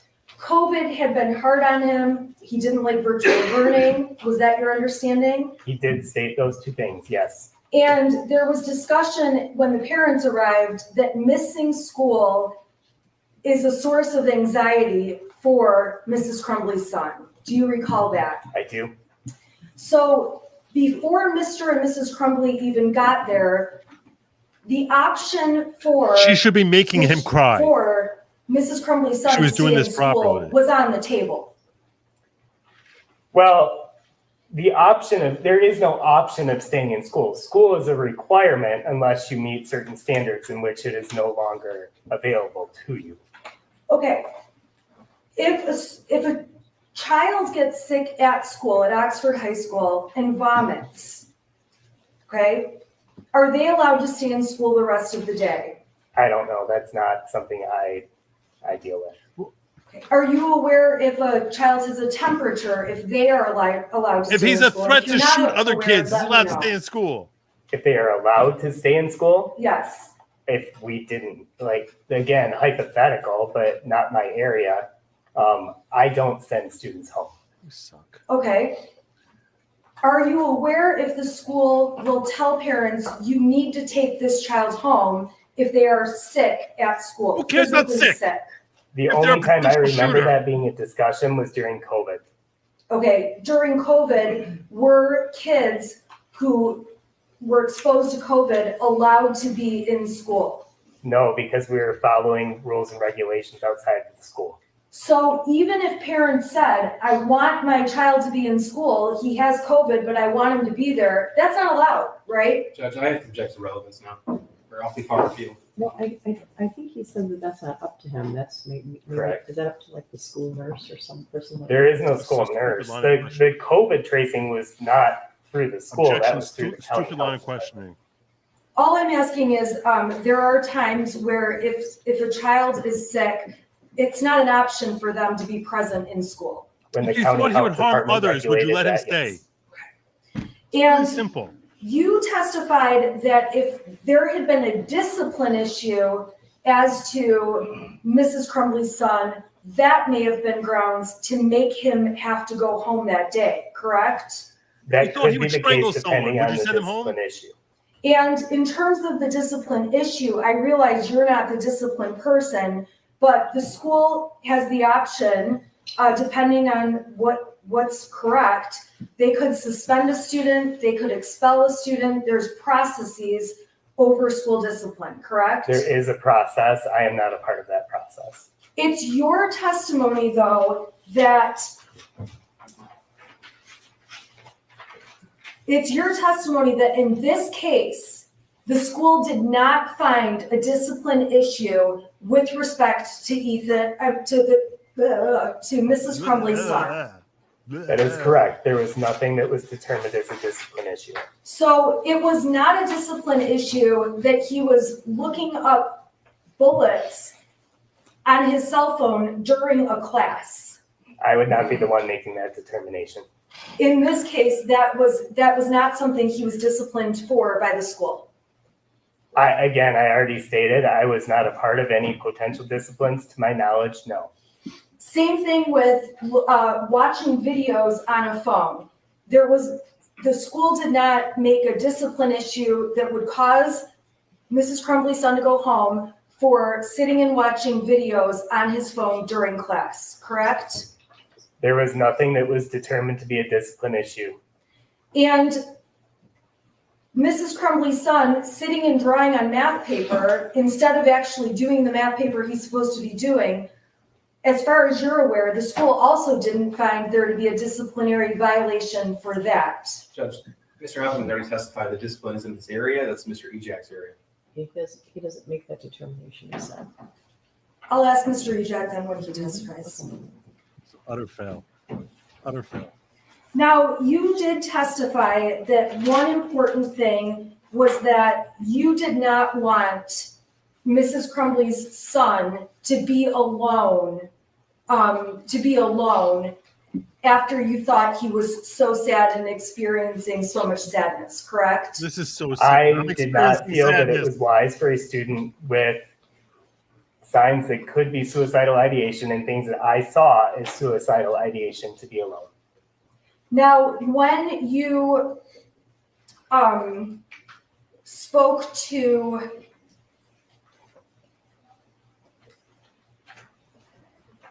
Mrs. Crumbley's son, he also wanted to be around other peers that afternoon. He stated that he wanted to be in school. I don't remember him specifically stating anything about other peers. Do you recall telling Mr. and Mrs. Crumbley that it would be good for him to be around other peers versus being alone? I don't remember specifically stating that to them. Is that something that you believe, and if you can't answer the question, just please let me know. Stop giving him off. What is your question? My question is that something that you Letting him off the believe, hook. that it would have been better for him to be around peers that afternoon versus being left home alone? It's the judgment call I made. I'm sorry, what was that? That is the judgment call I made, was that I felt it was better for him to be around peers and people who are his age Hit him. than to be home alone. And that's why these kids are dead. Thank you. May I have just a moment, Your Honor? That's why these kids are dead. That was your judgment call. You're the experienced one here. I have no You didn't- further questions. Thank you, Mr. Hopkins. Redirect. Thank you. Mr. Hopkins, you were asked about the total picture by counsel, so I'd like to go through that with you. Cross. On November the 30th, when you met with Jennifer Crumbley, did she tell you that on March the 9th of 2021, her son had texted her that he was seeing demons and bowls flying off the shelf? I did not. Okay, so did Jennifer Crumbley tell you that on March the 17th, her son had also texted her that he was hallucinating? No. Did Jennifer Crumbley tell you that on March the 20th, he had texted his mother that he was Your hallucinating? Honor, I would ask that the prosecution stop the leading questions. Judge, I'm just trying to get through redirect in a timely fashion, and this is specifically in response to her. I don't know how you can ask it another way. I'm not suggesting the answer, Judge, I'm just, He's not suggesting the answer. He's asking a specific question. It's a yes or no question, right? That's what makes it thank you, leading. Judge. He's not suggesting the answer, so. Thank you. What? If you could re-ask the last one. Sure. Did Jennifer Crumbley tell you that her son texted her on March the 20th, 2021? That he was What hallucinating? conversations did you have No. with Jennifer Crumbley? Did about Jennifer text? Crumbley tell you that in April of That's how it's not 2001, leading. she had told That's what you tell the a friend judge. of hers that she thought Ethan was depressed? No. Did Jennifer Crumbley tell you that she had referred to her son as weird? No. Did Jennifer Crumbley tell you that she had never once set an appointment with any mental health professional? No. Did Jennifer Crumbley ever tell you that his only hobby was Did involving you ever ask any of firearms? these things? No. Did Jennifer Crumbley ever tell you that she posted on Instagram as early as June of 2021 that he had obtained his own handgun? No. Did Jennifer Crumbley ever tell you that the day before the shooting, at 3 Objection. o'clock in the morning, she herself was researching clinical research or Objection. clinical depression? Break up his flow. No. Suck at Did this. Jennifer Crumbley tell you that she and her husband gave her son a 6-hour 9mm handgun just 4 days before the shooting? No. Did Jennifer Crumbley ever tell you that on November the 30th, 2021, it wasn't the first time he asked for help? Did Objection. Jennifer Crumbley ever tell you that the gun that he drew on that math worksheet was identical to the 6-hour 9mm handgun that was Your used in Honor. the shooting? I object to the prosecution's characterization that that drawing is identical. That's a conclusion that Sister, That's fine. Did Jennifer Crumbley ever tell you that the day before, on November the 29th, on that Monday, the day I before, was seeing how much she was after the voicemail was left for her from Pam Fine, she texted her son and said, LOL, you have to learn not to get caught. No, Did Jennifer Crumbley ever tell you that James Crumbley worked for DoorDash and had no obligation to not take their son home? no, Did Jennifer Crumbley tell you that on November the 30th, she was permitted to leave work when she needed for family issues? no, Did Jennifer Crumbley tell you that on November the 30th, the meeting that she allegedly had in the afternoon, she was not required to attend? no, Did Jennifer Crumbley tell you ever that their son was struggling throughout the year This is 2021? disastrous defense. she confirmed it based on what he had said in regards to COVID and virtual school. But they never went through these details. Not these details, no. Did you So it ask took him you all about about it? 20 minutes to decide to request Jennifer Crumbley to come into the school immediately. That's what you testified to? Yes, Is that the total picture that you wish you had? no, Now, what if Jennifer Crumbley had told you all of these things I just went through? Your Honor, objection is to speculation, and hindsight is 20/20. Sustain. Would you like to have as much information as you possibly could have? absolutely. Was their son still in the room in your office when the defendant said she couldn't take him home? Yes, Nothing further. All right, you can step down. You're excused. This was a disaster for the defense. This was where she should have made her case, and instead she literally put a noose around her own client's neck. Okay, so we're gonna Terrible. take Terrible, like 10 minutes, okay? terrible, terrible, terrible work. All right, Oh for my the jury. This was terrible. That was a disaster. There were so many different ways that she should have gone after him. She should have been pounding him. That you have this experience. I mean, she danced around it and she's like, oh, I'm gonna do the Kazatsko over here. Oh, let me do a little mambo over here. And she never actually got to the thing that you are the one who is responsible. Did you ask any questions about his access to a gun? No. Did you ask me? Did you ask him whether he has access to a gun? No. Did you search his book bag? No. Did you search his locker? No. You saw a pretty detailed picture of a gun? Yeah. You knew that he looked up bullets, didn't you? Yeah. You saw that the day earlier, didn't you? Yeah. Isn't that part of the picture that you should have had? If you just would have asked, done your due diligence, you failed to do your due diligence, and that's why these kids are dead. Isn't that true? If you had done your due diligence, those kids would be alive. Make him cry on the stand, and then start trying to get defensive, like I couldn't know, whatever, I failed, whatever. But whatever it is that he says, you can work with that. Put this guy should have been feeling as if he wanted to melt through the floor. That's how he should have felt throughout the entire cross-examination. Like, oh my God, I want to hang myself. That's how he should basically have felt throughout the entire cross-examination. Not that I am, God forbid, in any way endorsing anyone engaging in self-harm, this counselor or anyone else. My point is, you want to make him feel like basically meeting God is better than sitting through the rest of this cross-examination. That's how she should have felt. Instead of oh, and if you don't know, then you can say, I don't know, when you're starting off your stupid questions. Your stupid questions. You're the expert. And if you're not an expert, why the hell doesn't the school have an expert in suicide? Did the school consider that maybe there are kids who might engage in suicide? Who is the expert in suicide if it's not you? Why isn't that person? If you thought he was engaging in suicide, you thought he was at risk for suicide, don't you think that maybe you should have sat him down there with whoever your school expert is? If it's not you, someone else? So that the kid didn't hurt himself? But you didn't do that, did you? No. Unbelievable. Here's what's so frustrating. This guy should have been the end of the case. If he's handled properly, the end of the case, that this is at least as much the school's fault as it is the parents' fault. It's at least as much. If you're gonna, and then you wrap it up by saying, I'm not saying this is your fault. Because you know what? At the end of the day, wouldn't you recognize that nobody could have known? You encourage him, you bait him to protect himself and through protecting himself, protect your client.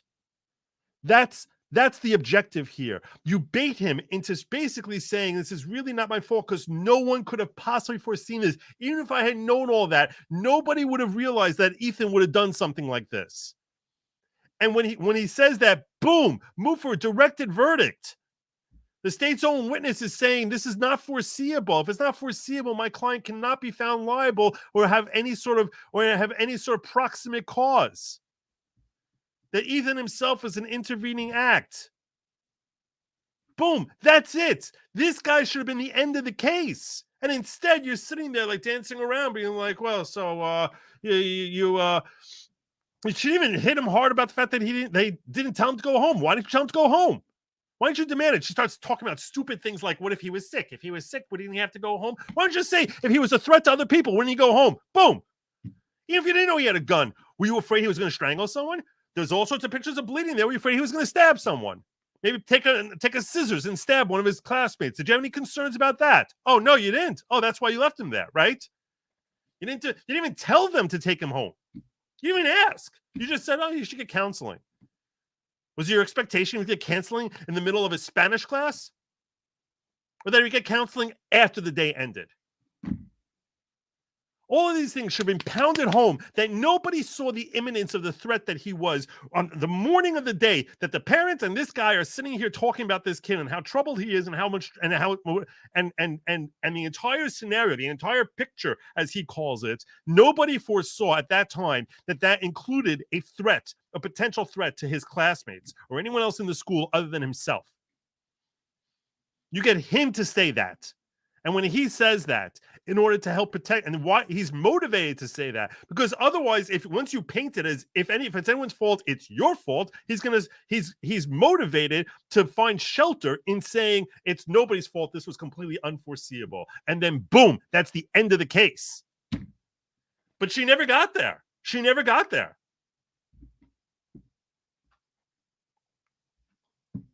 It's very aggravating. Very, very aggravating.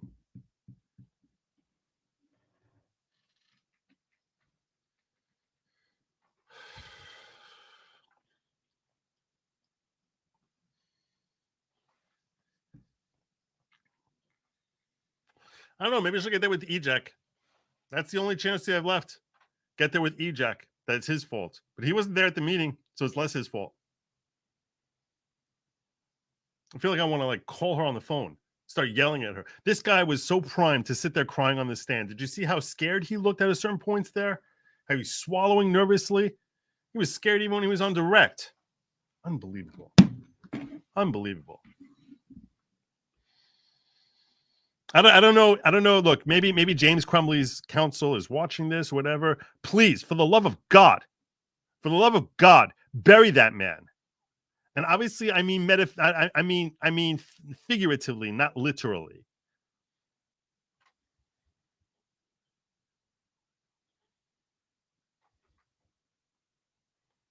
Not once did he say take him home. Nobody said that to him. You want to hold the parents liable. Why? Because they bought him a gun. That's what this ultimately is about. They want to punish the parents who believe in Second Amendment. That's what this is ultimately about. Every person who comments to me basically saying, hey, there's a right that this is right, is they always zero in on they bought this kid who's unstable a gun. And so they keep fixating on. And they completely ignore the fact that, hey, if he was unstable and they bought him a car, he could have driven the car into a playground full of kids also. Would you say it's his fault also? Would you say it's their fault also for that? Why is that any different? A gun is a tool. That's what it is. It's a tool. And it can be abused. Unfortunately, most of the time, the vast majority of the time, it's not abused. Much like a car, the vast majority of the time, it's not abused. But this is a way of trying to punish people who believe in the Second Amendment. It's very, very aggravating. Very, very aggravating.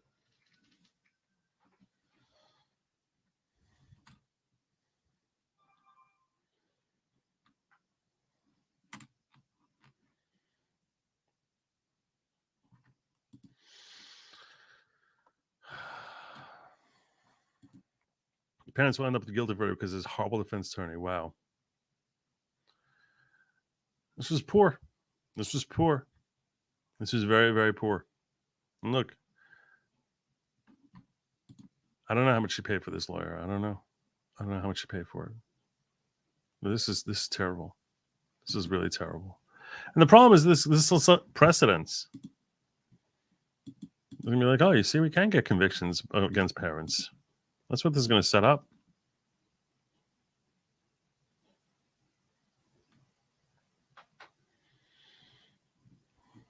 It's so bad. I can't watch this. I'm like, how many days am I going to sit here having to watch this? I can't. It's like I don't even want to watch anymore. This stupidity. I don't want to. I'd rather watch good attorneys in the Murdoch case. I'm actually thinking about switching over to it. So aggravated. You know, I have to sit here watching this crap attorney like just bumble the next one. If you blew this cross, I don't know what hope is there. What hope is there? This is the one that you should have had like circled on your calendar. Counselor, destroy him.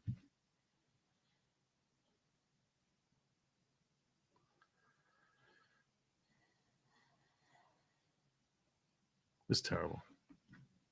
It's really terrible. I'm so aggravated.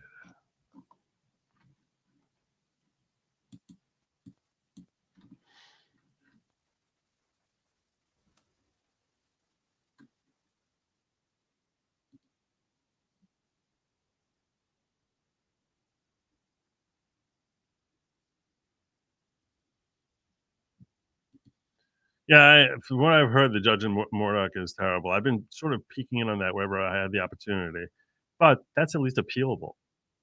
That's at least appealable.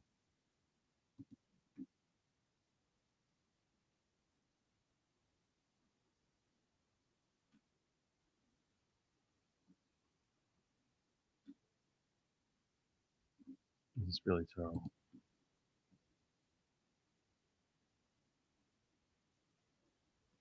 She's James' attorney too, Lacey says. Oh God. I'm peeking in on my locals chat. Goodlogic.locals.com.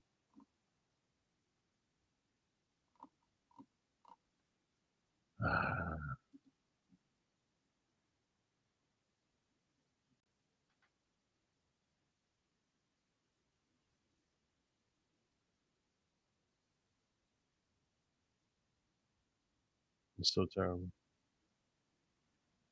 I gotta get a hold of James Crumbley. That's what I need to do. Say, dude, if she's your attorney, you just get out. Get out. Get out. This is what we got going on here, by the way. I really don't want to watch the rest of this. I'm so disinclined to watch the rest of this trial. I'm so disheartened, man. I'm so disheartened. This is such bad counseling.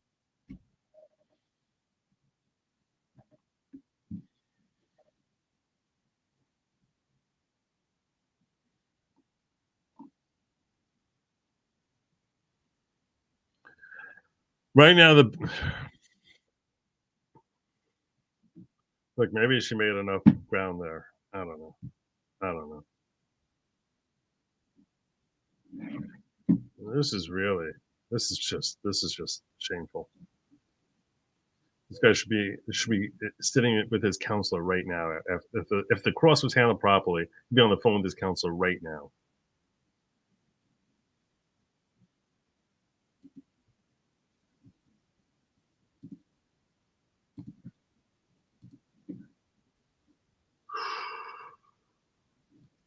If you can hit like and subscribe, I'd appreciate it, by the way. And that applies whether you're watching on YouTube or on Locals or on Rumble. On Rumble, where I have 44 likes out of 325 you watching. I would be obliged. I'm so frustrated. Should we check out what's going on in? Let me see if my volume's on. Leave my volume on here. Let's check out what's going on in.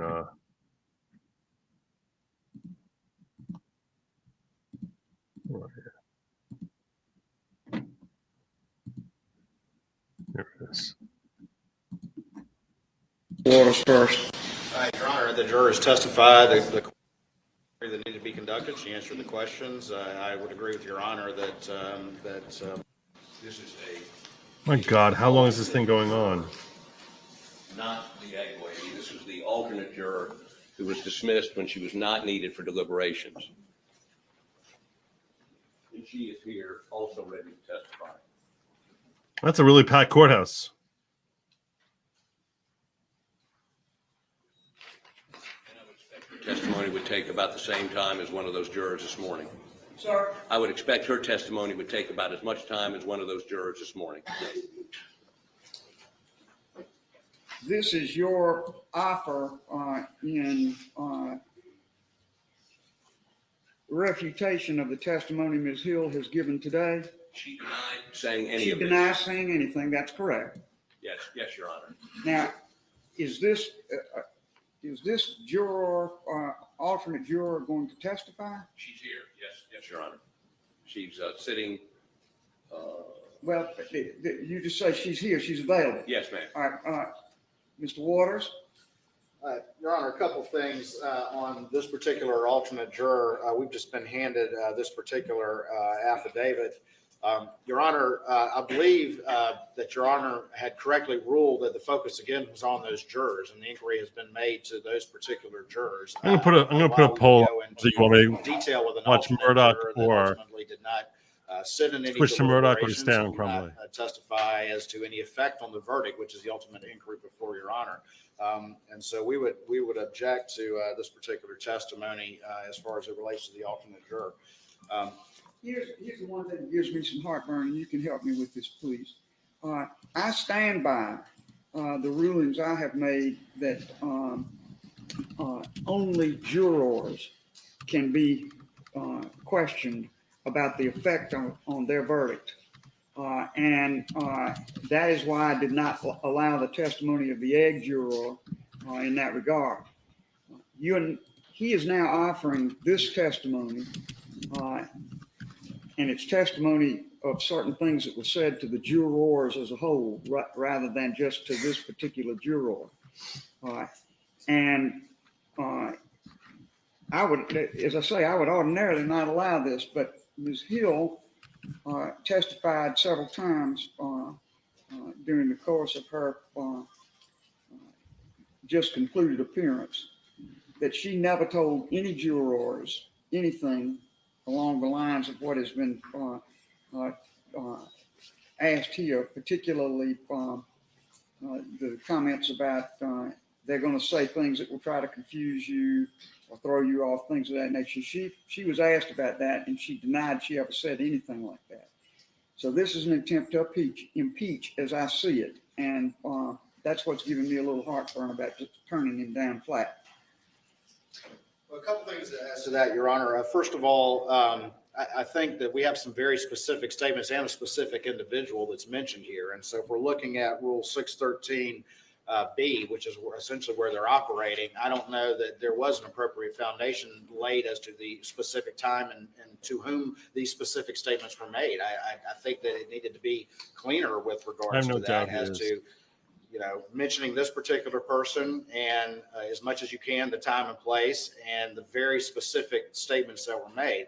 I think Mr. Harpootlian, again, we had these general allegations and kind of went through those, but I don't know that now that we've just been handed this affidavit, that they were set forth as appropriate clarity that's required by 613B. So I think there's a failure there. Mr. Waters, look for a minute at paragraph 3, 4, 5, 6,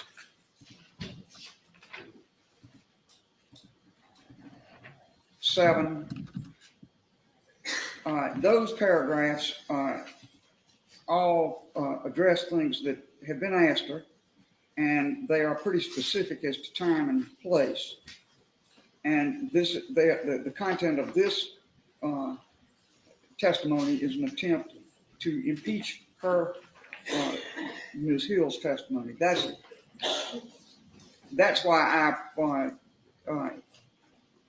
as I guess colloquially I said, I'm having a little heartburn about excluding this, is because she was asked directly about these matters. And this testimony would be in conflict with that, which would be permitted to impeach someone.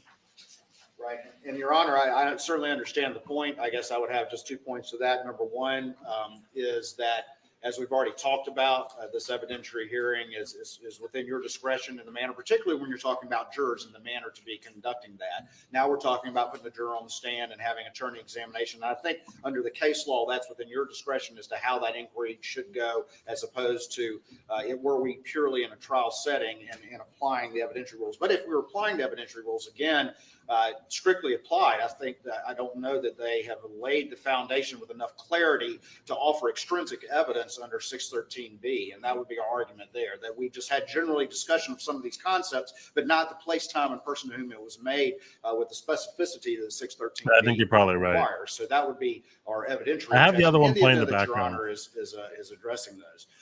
So that would be our position. I do also, before we get started, I do want to go back and address the sealed exhibits issue whenever it's appropriate. Sure. If now, I'm happy to go. All right. Mr. Harpootlian? You're not- Slow for a minute. I'm turning to Mr. Waters to try to get some clarity about why he objects to this testimony. One is the 613 issue that he's explored, and I understand that. He now wants to say something about the sealed exhibits. So I want to hear from him on that, and then you can reply to both of them. I'm sorry, Your Honor. That's all right. I'm distracted by Mr. Barber. Sure, I understand. And, finally, going back to the juror issue, we would also raise 403 as well, just because of the nature of the inquiry that we're here to assess. Going back to the sealed exhibits, I just want to clarify for Your Honor, Mr. Griffin and Mr. Harpootlian were at this hearing. After the trial, there was a release of, and these were publicly filed exhibits, of a number of exhibits. What also got released at the time were 2 body cam exhibits, which had images of the victims at the scene. Those had inadvertently not been marked as sealed exhibits. And ultimately, then we had a hearing in front of Judge Newman, and essentially those were clawed back. And so I just want to be clear that when we're having testimony about that particular thing, as it relates to what Ms. Hill was saying, those were the sealed exhibits that were released. And again, at the time, they had not been marked sealed, and that was sort of retroactively fixed. And then the other issue, of course, is, Your Honor, is again that the issue that Judge Newman was talking about after sentencing was a gallery photo. It was not what apparently would be maybe a press photo of the exact exhibits. And what we did at trial, Mr. Harpootlian could speak to this, and Mr. Bender could as well, is at the end of each day, first of all, the sealed exhibits would have a cover sheet or a folder that they would be in, and then they would verify with the parties that these are the okay exhibits, these are the sealed exhibits, and then at that point, after court It's really like concluded, 50-50 the on this, media would then which be one we allowed stay to on. review Let's stay on. I'm gonna photograph or switch get to Murdoch. copies of the unsealed exhibits. So that's just how the procedure was working at the trial. That's very helpful to clarify this, because I now see this in perspective that there were that the materials that were photographs at the scene or depictions at the scene of the 2 victims. What you're telling me is that those were inadvertently released after the trial by the, it would have to be by the clerk of court. She's the one that had them. And then they weren't properly marked, and they were then clawed back. Yeah, they were the 2 body cam videos. Just so you're aware, we're not missing in anything. Those videos, it weren't physical images, but they were the body cam videos. This is what's happening. In those videos, you could see the victims at the scene. That's what's happening Those 2 exhibits, to my recollection, were the only 2 that should have been sealed, but they, in fairness, were not marked sealed, and that's how they got released. The second we realized it was a problem, we took I missed care that of little it manlet. and clawed those back. That clarifies that issue for me. So I frankly, that puts my mind at ease about what happened there. Now, Mr. Harpootlian, I'll come to you momentarily. Anything else? No, ma'am, Your Okay, Honor. now, Mr. Harpootlian. A couple of things I'd point out. The first is this: in terms of the statement by this alternate juror, she was interviewed by SLED on video, said exactly the same thing as she's saying in this affidavit weeks, if not months ago. So they know exactly what she said. I can assume they reviewed it. By the way, I asked basically read from this affidavit as I cross-examined the court, and she denied each one of these statements. The second piece of that is this. I know, it's on that basis that I'm even pursuing the idea of your offering something by way of impeachment, so I understand that. And secondly, as to the sealed exhibits, I think we're going to hear That's where I'm at testimony from also. Ms. McElveen that may elaborate on your concerns. That's where I'm at too. Based on our interview with her this morning. All right, well, here's what we're gonna do. It's about 3 minutes of 3, which is when I generally take my afternoon break. I'm going to adjourn the court or recess the court, and we come back at 3:15, and I will allow you to offer Ms. McElveen and the alternate. I want to make it clear that they will be offered on what we've talked about, matters about which Ms. Hill testified that you think are impeached by Ms. McElveen's testimony and that you think are impeached by the alternate juror's testimony. So and the alternate juror's testimony, as I look at it, is the part about which impeachment would lie would begin at paragraph 3. We keep saying yes, So ma'am. do you understand what I'm saying? Yes, ma'am. Can I make you one other offer Yes, sir. today and today only? Egg Lady is across the street. Well, No. If you want to put her on the stand. no. I've made my position quite clear about that. I think we've got in the record what is needed in terms of what she says, Ms. Hill says, and what Ms. Hill says she says. I agree. We did not intend on calling her. I just didn't want This to doesn't miss seem the likely. opportunity if you wanted the opportunity to examine her. Thank you, Mr. Harpootlian. I don't All think right, so. court will be in recess until 3:15. All right. So we're in recess everywhere. There's a recess in South Carolina. They're in recess in Michigan. They're in recess everywhere. Lots of recess. I should get rid of that. Otherwise, I'm going to end up hearing this later on.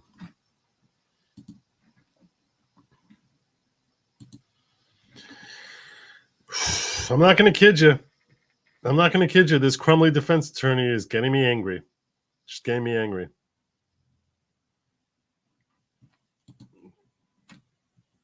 I think Debbie's correct. I don't think I can do justice to the Murdoch hearing without going through from the beginning to end. I'm just trying to figure out when I'm going to do it because I thought that evidentiary hearing was going to take like 2 hours, and it seems like it's an all-day affair.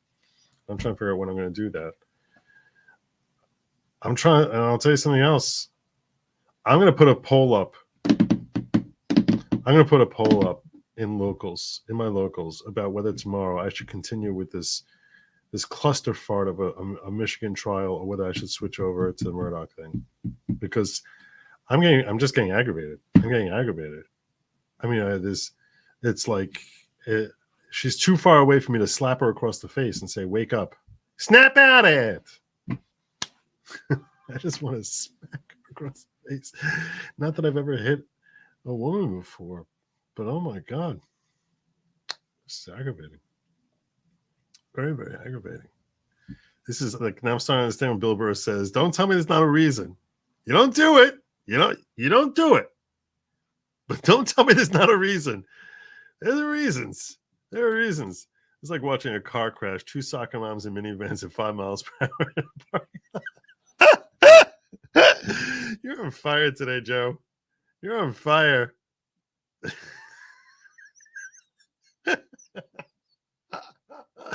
Oh my God. Yeah, that's what this is. That's what this trial is.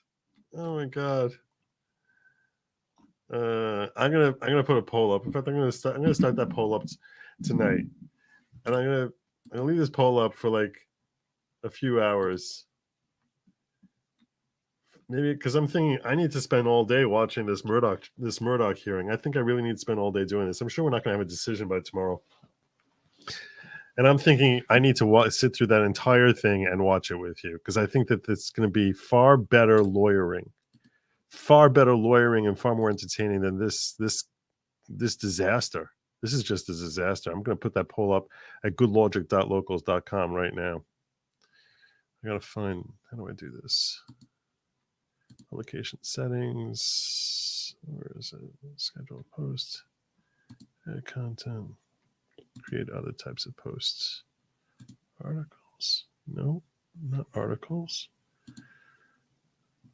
Oh, come on. Where is it? Publication settings. No.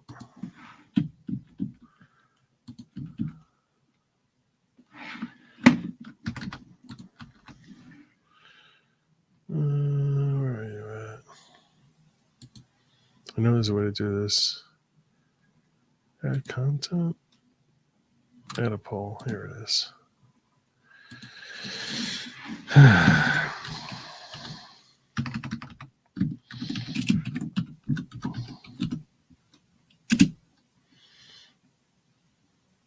I'm creating this poll right now at goodlogic.locals.com. I'll put the link in the description. On Tuesday, January 30. Because this is too long for me to do tonight. I thought I would just be able to watch it like 3 hours tonight and get it done, but there's a lot more than 3 hours here.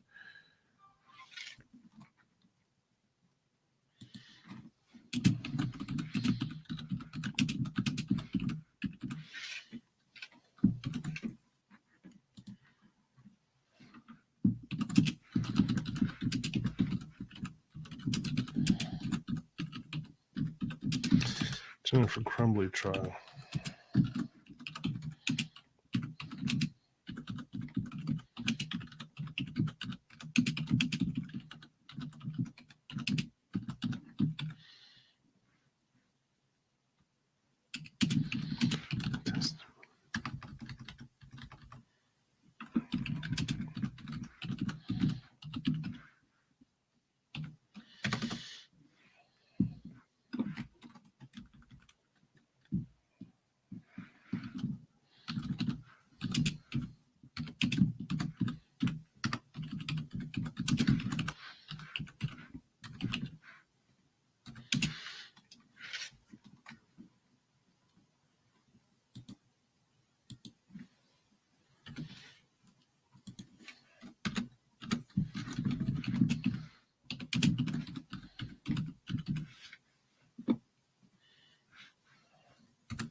Hi. I just realized I'm doing like background work while like you're all sitting here watching me type away. I'm almost done though. I'm really almost done. And I'll provide a link to it so you all can like come in and vote.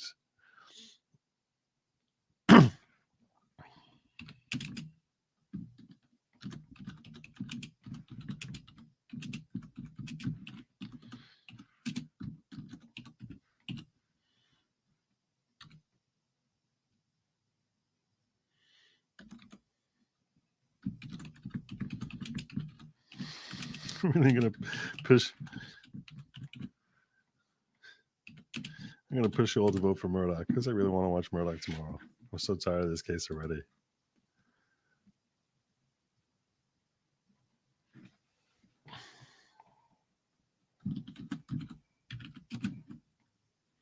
Dak.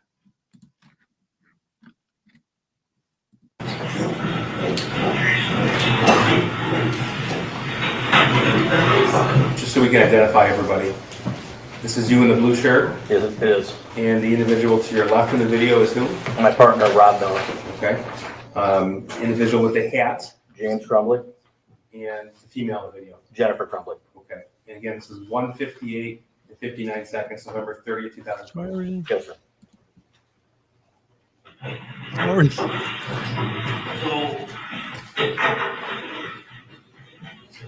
we have Ethan with us.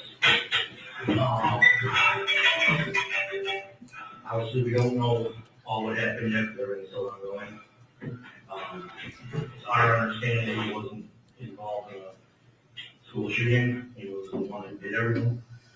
He said he acted alone. That's basically the only thing we've asked him so far, because there's worried about other students, other people on the list. Want to use some questions for you, or ask you some questions first before we even start talking to him. Is there, I hate to stop you. Is it possible for me to have a word? My mouth is full. Yes, it's super dry, breaking out.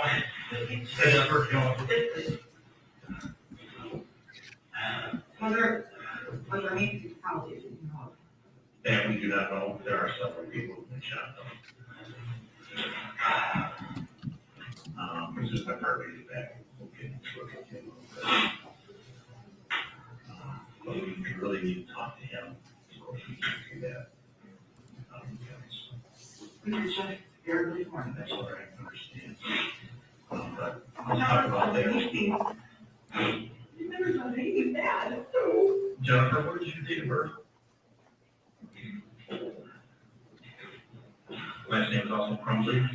And James, what is your date of birth? She put on a lot of weight, didn't she?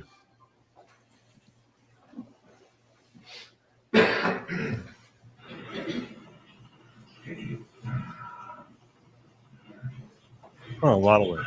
So, we're coming in this very early, but when I say there was an issue this recently, was that?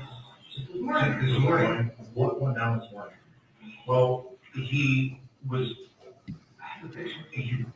writing, yes, show them the picture. He was doodling on a test. Or a practice test. Do you think we should probably have a lawyer? That's up to you. I think we probably should have a lawyer. I think we can speak. It sounds like Fifth Amendment issues right here. And we'll and here's our perspective right now. This thing is still very, very fresh. Right. Right. People are still on their way to the hospital and such. We need to know what his state of mind is. Is there explosive devices anywhere? Is there other guns anywhere? Did he hide guns, ammunition, explosive devices? Are there any other victims? We need to know these things quite rapidly. I was in town. I saw all you guys go to Murdoch. When I see 5, I said, concerned. I headed to the high school, obviously couldn't get to the high school, turned into the Meyer parking lot, and I saw these kids skating outside. I'm trying to call my son, make sure he's okay, and he texted me that he loved me. He texted me that.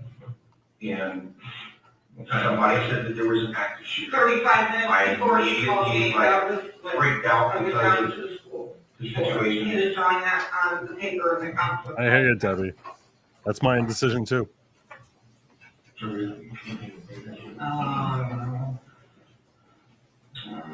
What did the text say?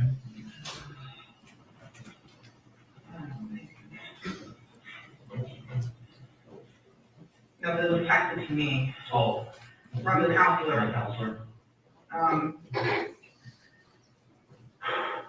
texted Ethan at 12:21, you okay? He said, yeah, just got back from lunch. I said, you know, you can talk to us, we won't touch. He goes, I know, thank you, I'm sorry for that, I love you.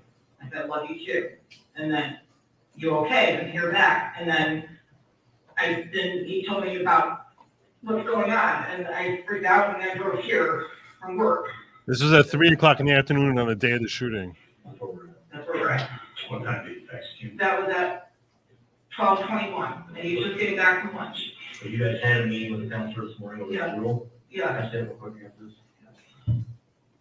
What, the first hour, second one, what time was it?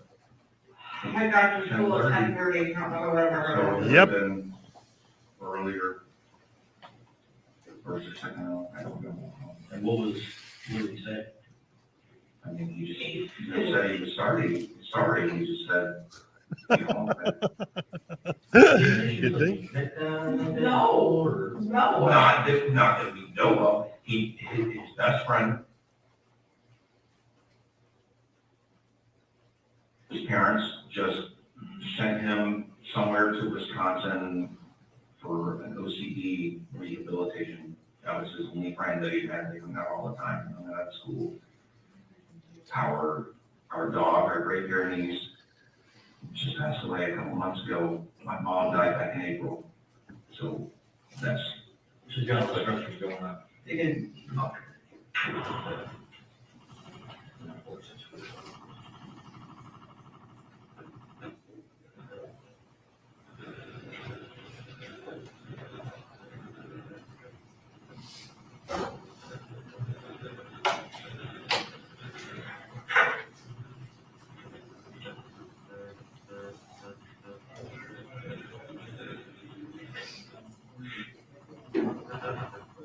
They say, you guys told us what was after the models. Anybody asked them what the model was? No, the counselor just. The counselor said, there's no. I didn't even, honestly, I didn't even think about that, because. I mean, it's Ethan, Ethan's he's a perfect kid, he doesn't do anything, he doesn't get in trouble at school, he doesn't, Is that how? That's your guy? What kind of? It's a 6-liter, man. It was hidden in our armor, in the case, and bullets were hidden in a completely different spot. No, this is not after they were picked up in New York. This is before they fled. This is the afternoon of the shooting. You could see that the shooting was on November 30th, 2021. This is 3 o'clock in the After I afternoon. saw the cops, after I found out it was an active shooter, after what went on this morning, I immediately raced home. And found the gun in his hands when I called you guys. I called you guys right away, let you know. Where, how far away is your guys' house from the high school? Right. We live on the street. I'm not familiar with that. He walks between the house. It's really right in the village.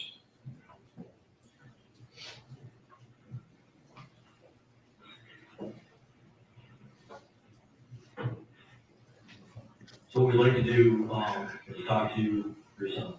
And obviously you mentioned earlier, our lawyer, he is totally entitled to one. That's gonna be all up to you guys, but it's his age. We would like. I'm messaging Andy right now. Okay. Can, Can Andy handle, Andy can get me something. we would like a lawyer present from here on out. Okay. And then no disrespect to you guys, that's okay. It's just, we don't, I don't want to have on this one. I only see this stuff on TV at school. All I know is I got a call from the counselor about that, he talked to me, and we went down there, and That's all that was about. that's all it was about. And he didn't seem worried about it, and he said he was more welcome to stay at school, or he could go home, and I really wish we Would it take- could go home.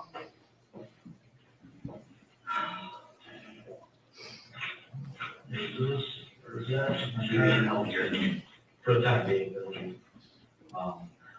he's better arrested, he's going to, either jail or from his military for a short time. So we're going to talk to him, so. Any medical conditions, any mental conditions we need to be aware of? He's got to get anxiety before testing or something. Does he have any meds or anything like that that you have at home that you might need to bring for him? No meds, no, is there no treatment for mental health, anything like that? Give me 1 second, I'm gonna get a confinement form for the community, a lot of stuff we have to ask them, as far as height, weight, and all that kind of stuff, but one of you guys can go with us. Okay. Yeah, I don't remember. Alright, so give me 1 minute for the form, I'll be right back.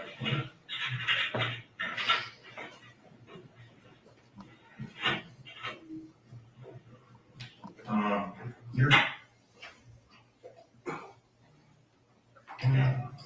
I'm sure it's the same.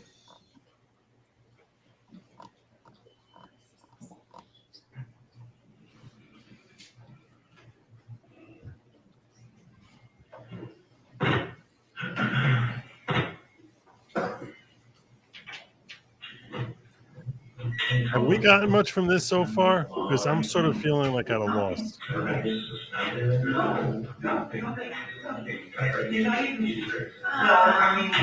Mediocre grades, I mean, they're up and down, but He got, if I get a Ian geometry last night, I got, no, a grade, we were talking about his grade. I got last one last night. I'm sorry, it's what? His grade, Grades, okay. his feeling geometry. And I got onto him. You know how to put all this. Excellent.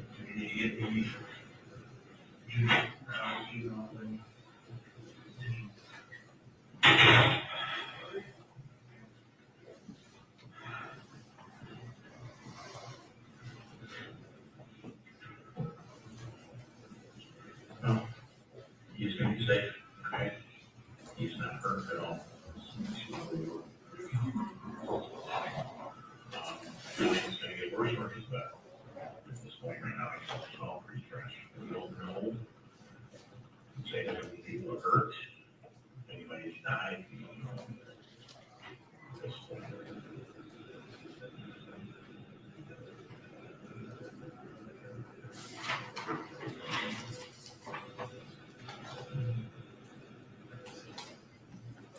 Do you have any other children?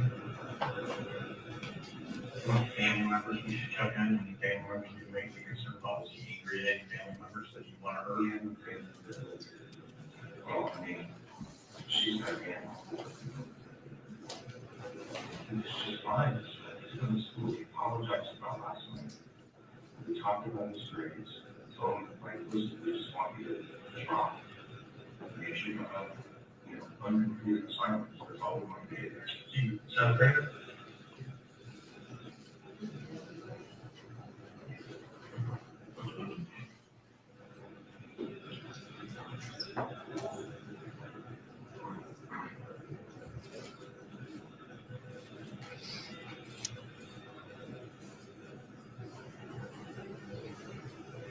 Throw him away. Put him in jail. On the phone. Not Facebook, Instagram. Yes.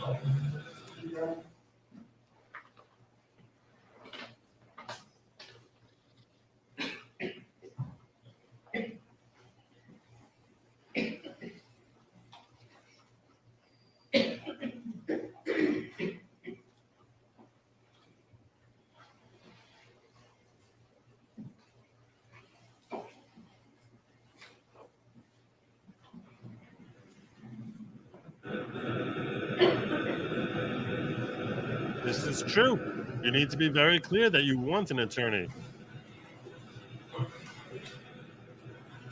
Now, to be fair, they likely didn't think for a second that they could possibly be charged because prior to this, no one ever had been. Were they loaded bags? They were empty. They were empty, the gun was empty. Bullets were in a completely different place. How many rounds? But that's another side. This raises another side social issue of this trial. Because now parents are not going to be forthcoming. They're stupid if they are. It wasn't an exorbitant amount of money, because you would have known. $56. Okay, then he only bought 100 rounds.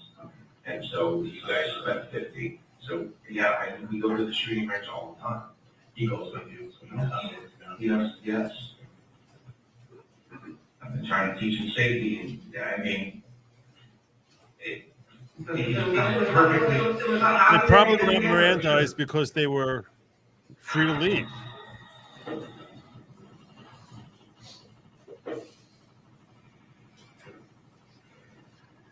You're all correct in this. But all this is doing is all this trial is doing is teaching parents to be as silent as possible. That's a terrible drawback of this trial. Because basically, if you're looking for a kid who just was suspect in being a shooting, you're an idiot if you're a parent and you talk to the police rather than talking to an attorney. Or even after the fact. Anything. Why would you talk to them if you know that you might be charged?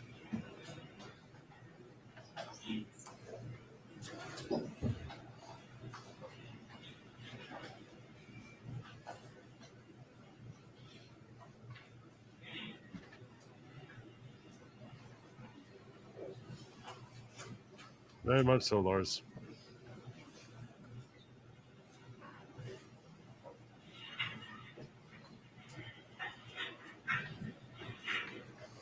I don't know where James Robert is.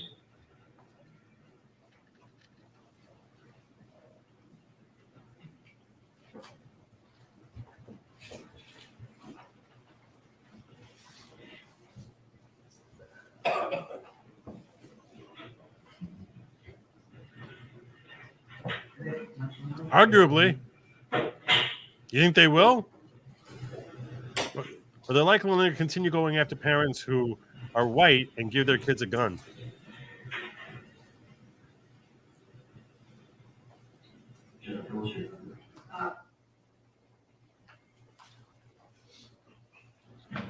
This is a terrible look I for tried her. calling him, telling those emergencies tomorrow right now. I don't do it. This is a terrible video for her in the sense that it makes her look very disconnected. But for all we know, she's frantically searching for attorneys. I don't know what the hell she's doing on her phone, but she looks so emotionally disconnected that it's a terrible look for her. She looks like she doesn't care.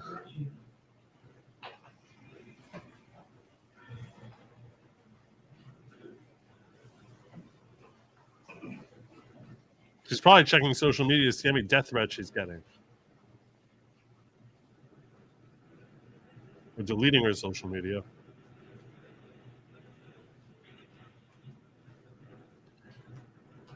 I'm not sure who's on the stand. I missed that while I was frozen.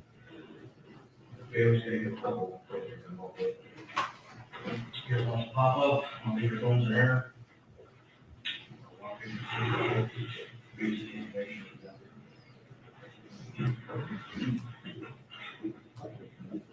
This is such a terrible look for her.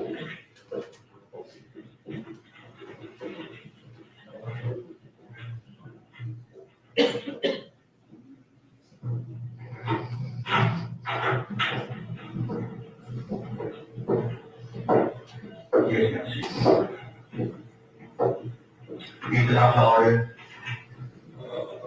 5'11", maybe. 5'11"? Yeah, I think so. How much do you weigh? 180. Eye color? Blue, grayish. Hair color? Probably. Okay, so we were gonna ask you a bunch of questions about why you did this and get your whole side of the story. Your parents want to retain insurance, so we'll not be asking you any questions about the incident that you were involved in. Your parents popped in here to give some basic information. You will have a contact with them eventually. We'll be taking you to either Oakland County Jail or Children's Village forthwith, get you live after we take all your clothes and everything else you have. Any questions for me? As she should be. You have to ask me, it's up to you, if I ask you something, go ahead. I don't think we need to ask you any questions right now. Okay, Papa, I'll back up. Please take your extra. Why? I love you. I love you. I love you. I love you. Yeah. I love you. I love you. I love you. I love you. Yeah.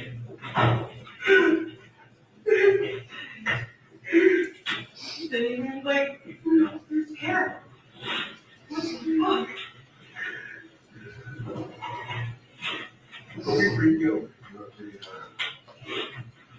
You have our information. You have any questions for us? Okay, So typically what happens is, now we haven't done you. Somebody contact us and let us know where you're going to be. Corporal. Yeah. When? Day or two, could be today, could be tomorrow. Any, look what he did, right? So right now, I really don't care about, we understand, right? So somebody will be in contact because of his age. Yeah. Okay. Okay.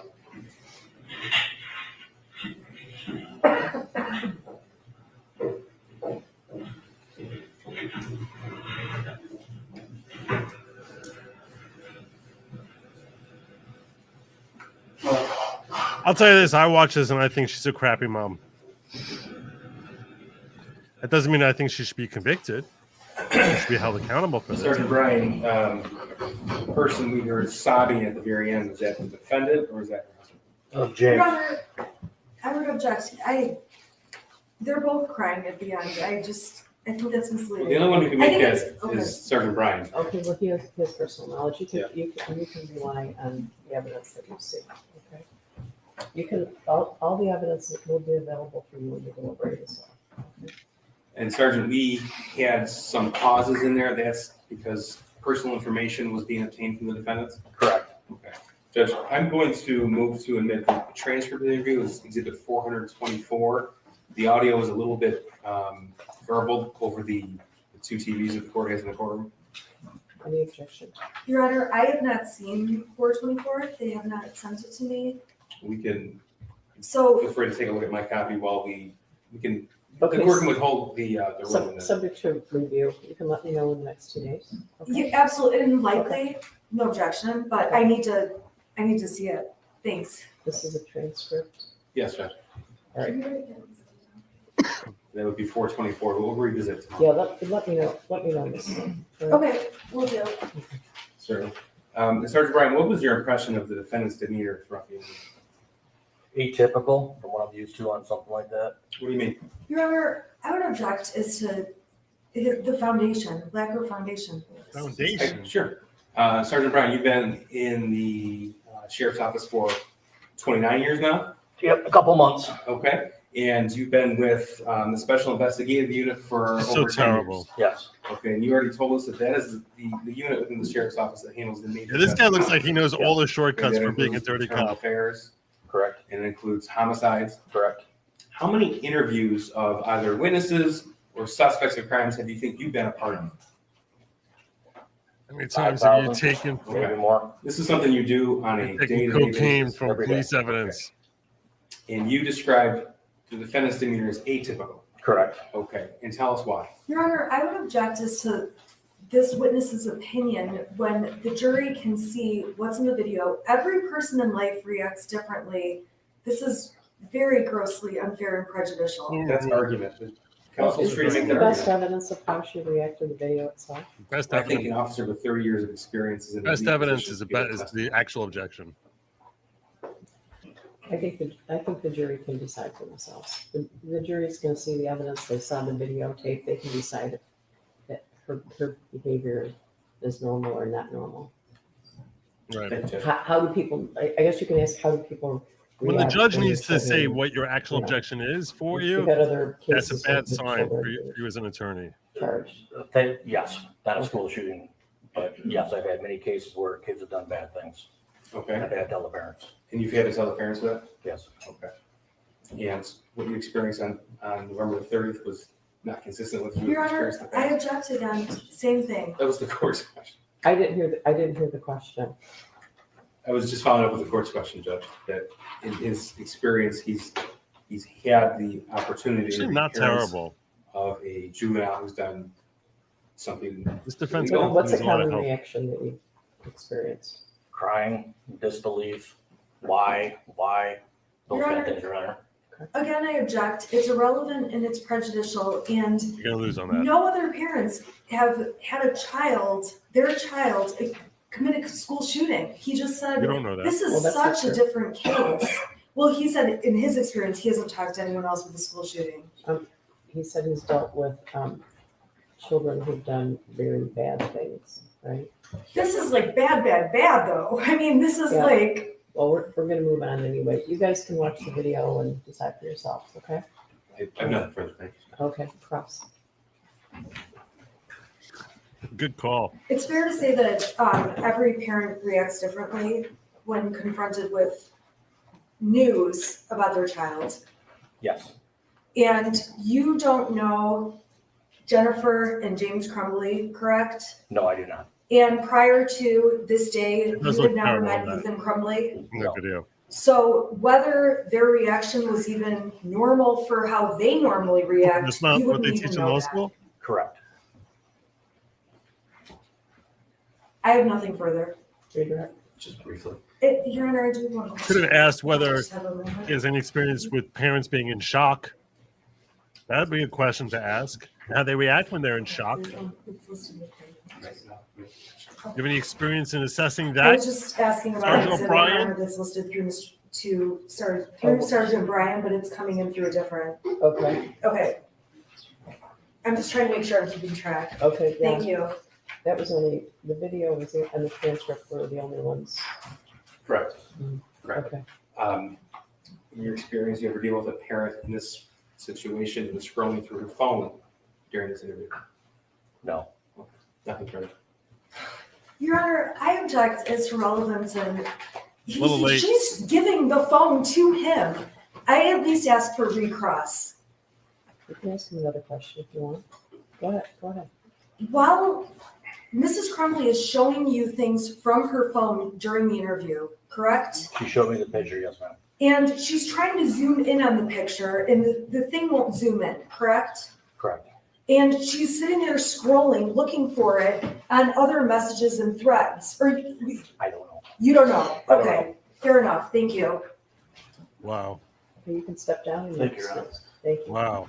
Who's next witness? The struggle is real. Just may we approach? This is just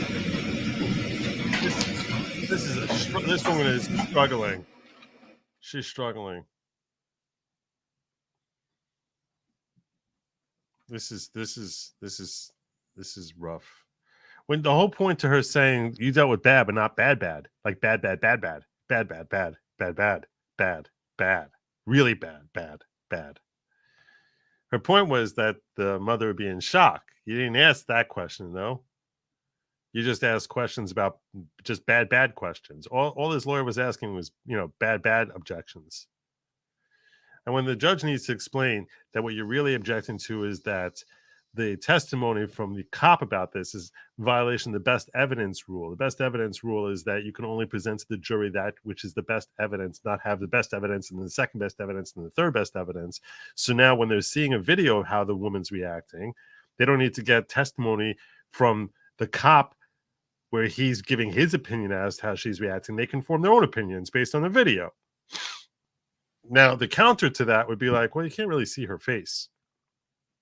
So he has a better view of her face because the angle of the camera doesn't display her face. And that's what they should have said back.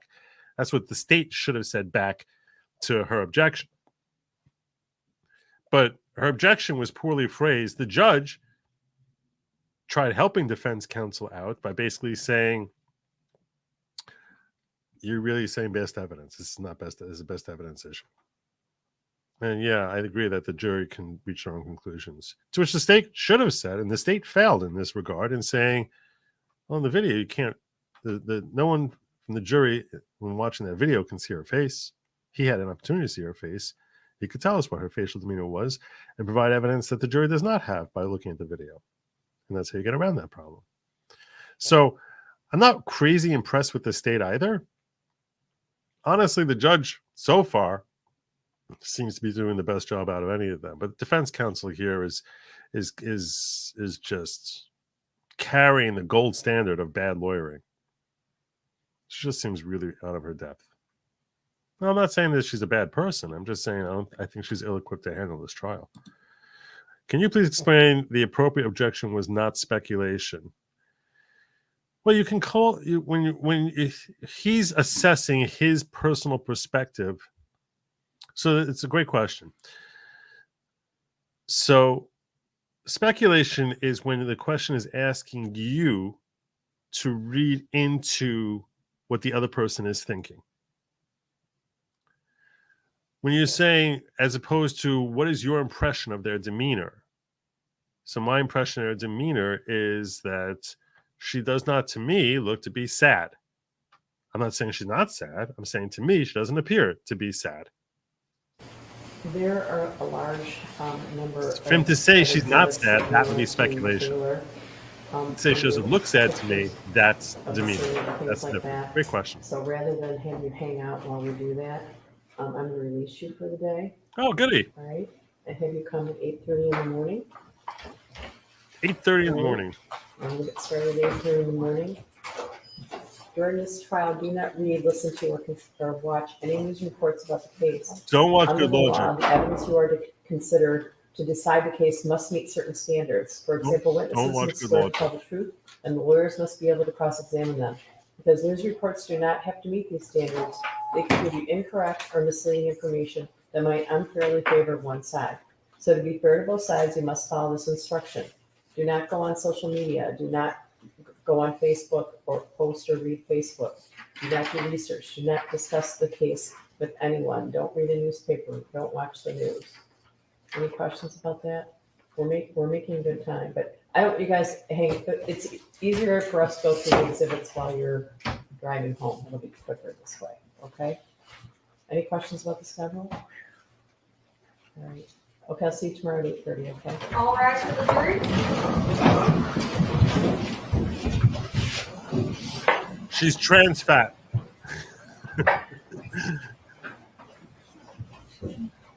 Maybe she identifies as being skinny. So are they going to let us hear arguments now? All right, you may be seated. Okay, so tell me what we're doing now. You guys are spending time together and First, Judge, what I'd like to do is go through our exhibits that we have with Detective Stoic. Those are the exhibits that counsel objects to. What I want to do is remove the specific exhibits that we have agreed upon, okay, and then we can come back in here and the court can rule upon the balance. okay. So maybe it'll take 15 or 20 minutes for me to do that. We just went through it at Okay, lunch. so you're gonna let me know. Yes, that's agreeable to the court. That's fine. I was trying to figure out at the bench what the exact process is that you were asking about. So you are going to spend some time with Ms. Smith and you're gonna let me know? Yes. Okay. First, I'm gonna fix the exhibit list, and Okay, then I'll sure. get a copy to Ms. Smith as well as the court, and then I'll speak with Ms. Smith. Okay. And if we don't have a complete agreement, we'll let the court know, and then the court can make the eventual ruling. Is that's today? Yes, Judge, if Okay. the court is able to stay. I'll stay. Yeah, I'm not going to. Forever. I just have to sweet talk. They're with sorting out Bethany exhibit and issues. Sandy, so. It shouldn't take terribly long. Okay. All right. Yeah, I So think we're let going to me wrap know. this up. Yes, Judge. Is it okay if we just sit here, Your Honor? It is okay to sit here. You want her to stay with you? Can she stay with Yeah, me? she can. Mhm. Okay, I think we're done Yeah, here. they're going through exhibits. So, okay, so you're gonna let me know. Yes, Judge. Please keep in mind that are you guys still gonna film or? Yeah, I don't know, because I want to make sure I don't get complaints about media picking up privileged communication or. I think that's up to you, Your Honor. It is? It's your courtroom, man. I like this guy. Why don't we not record while they're going through exhibits and then when we go back to on the record and make rulings about it, because she's going to talk to her client and that's okay. All right, I think we're wrapping up here. That's basically what the judge is saying. The judge is saying we're wrapping up here. They're about to go into in camera and disappear for a half hour. I think it's time for us to wrap this up here. That's basically what they're trying to say. All right. I urge you to vote in the description below. In fact, I'll put it in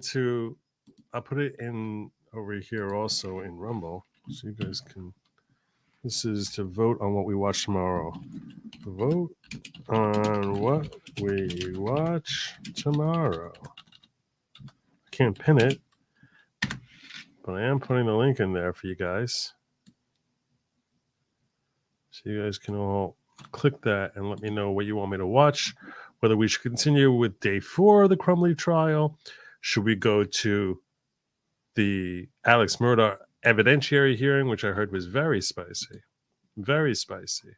And I definitely would like to watch that. I'm not going to kid you. My leaning is in that direction. I'm going to need to see significant voting in favor of Crumbley for me to come back here tomorrow, because I'm telling you right now, watching this woman work is very frustrating. It's very, very frustrating because to me, it's so obvious what you need to do. And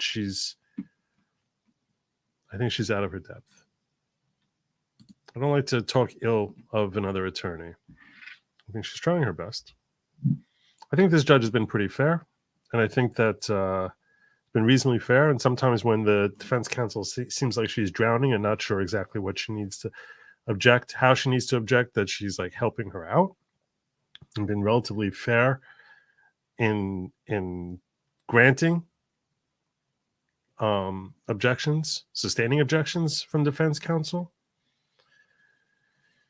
At the same time, I think a lot of evidence has come in here that should not have come in here. So if you ask me which way the judge is leaning, I think the judge wants to throw the book at Jennifer. I think some of the evidence that came in here is very disturbing. So I don't want you to think I think that the judge has been even. I haven't watched enough of the trial to tell you the judge has been even. I'm just saying that today, she's been somewhat kind to an overwhelmed defense counsel. But that defense counsel really, really needed to put away Shawn Hopkins and failed miserably. And it really could have cost her client the case. I hope it didn't. Because that was terrible. She needed to make him cry. And for him to get defensive and say no, and basically come to a place where he's defending his own failures by saying nobody could have foretold what he was going to do. And if she had gotten that from him, that ends the case right there. You say, look, you're an expert. You failed to ask questions about guns or anything of that nature. You failed to ask him whether he had access to a gun. Failed to ask the parents. You knew that he was looking at bullets a day earlier. You could have had a more. You're saying if you had a more fleshed out picture that you would have known more. Well, then why didn't you flesh it out?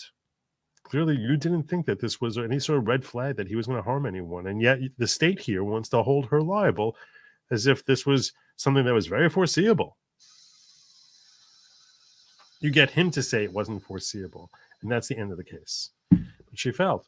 She really failed in that regard. It's disappointing because it's terrifying to think that other states will see this. And the other thing that I wanted to point out that I sort of threw out there while that video was ongoing was, so the parents now are sitting there answering questions freely several hours after the shooting happens, and the kid's in the next room. What parent is ever going to do that again after this case? You want the parents to be forthcoming. But if they know, any parent now, look what happened to the Crumbleys. They got charged. And we should lawyer up. I don't fault them for not lawyering up because they've been in a position where it's like, this has never happened before that a parent got charged. So no one would have foreseen. If they would have called me, I would have been like, yeah, it's better if you have a lawyer, but it's not like your neck is in a noose. But for his sake, it's better to have a lawyer. But you wouldn't think that your neck is potentially in a noose. And now every parent is put on notice, hey, your neck could be in a noose. I know Michigan's the only state that's allowing it so far, but who knows what the state you're in might be the next one. And God help you if it's your kid. So you basically told every parent, clam up. Okay. That's going to help society? I doubt it. Anyhow, that's what we got I will be streaming tomorrow. I'm streaming tonight at 10 p.m. Same as I do every night at 10 p.m. God willing, tonight at 10 p.m., I will be streaming. Tomorrow morning, I will be streaming. You guys get to decide what I stream. I put a poll up in locals. It's in the chats there. I'll try to put it in the description as well. So you guys decide whether I cover the very spicy Alex Murdoch evidentiary hearing or the very boring Crumbley. Not trying to push anyone in any direction. But anyway, that's what I got for today. I will see you all tonight at 10 p.m. Until then, take care of yourselves. Look out for your loved ones. Stay happy. Eat the bugs. And as always, my friends, I say, Godspeed.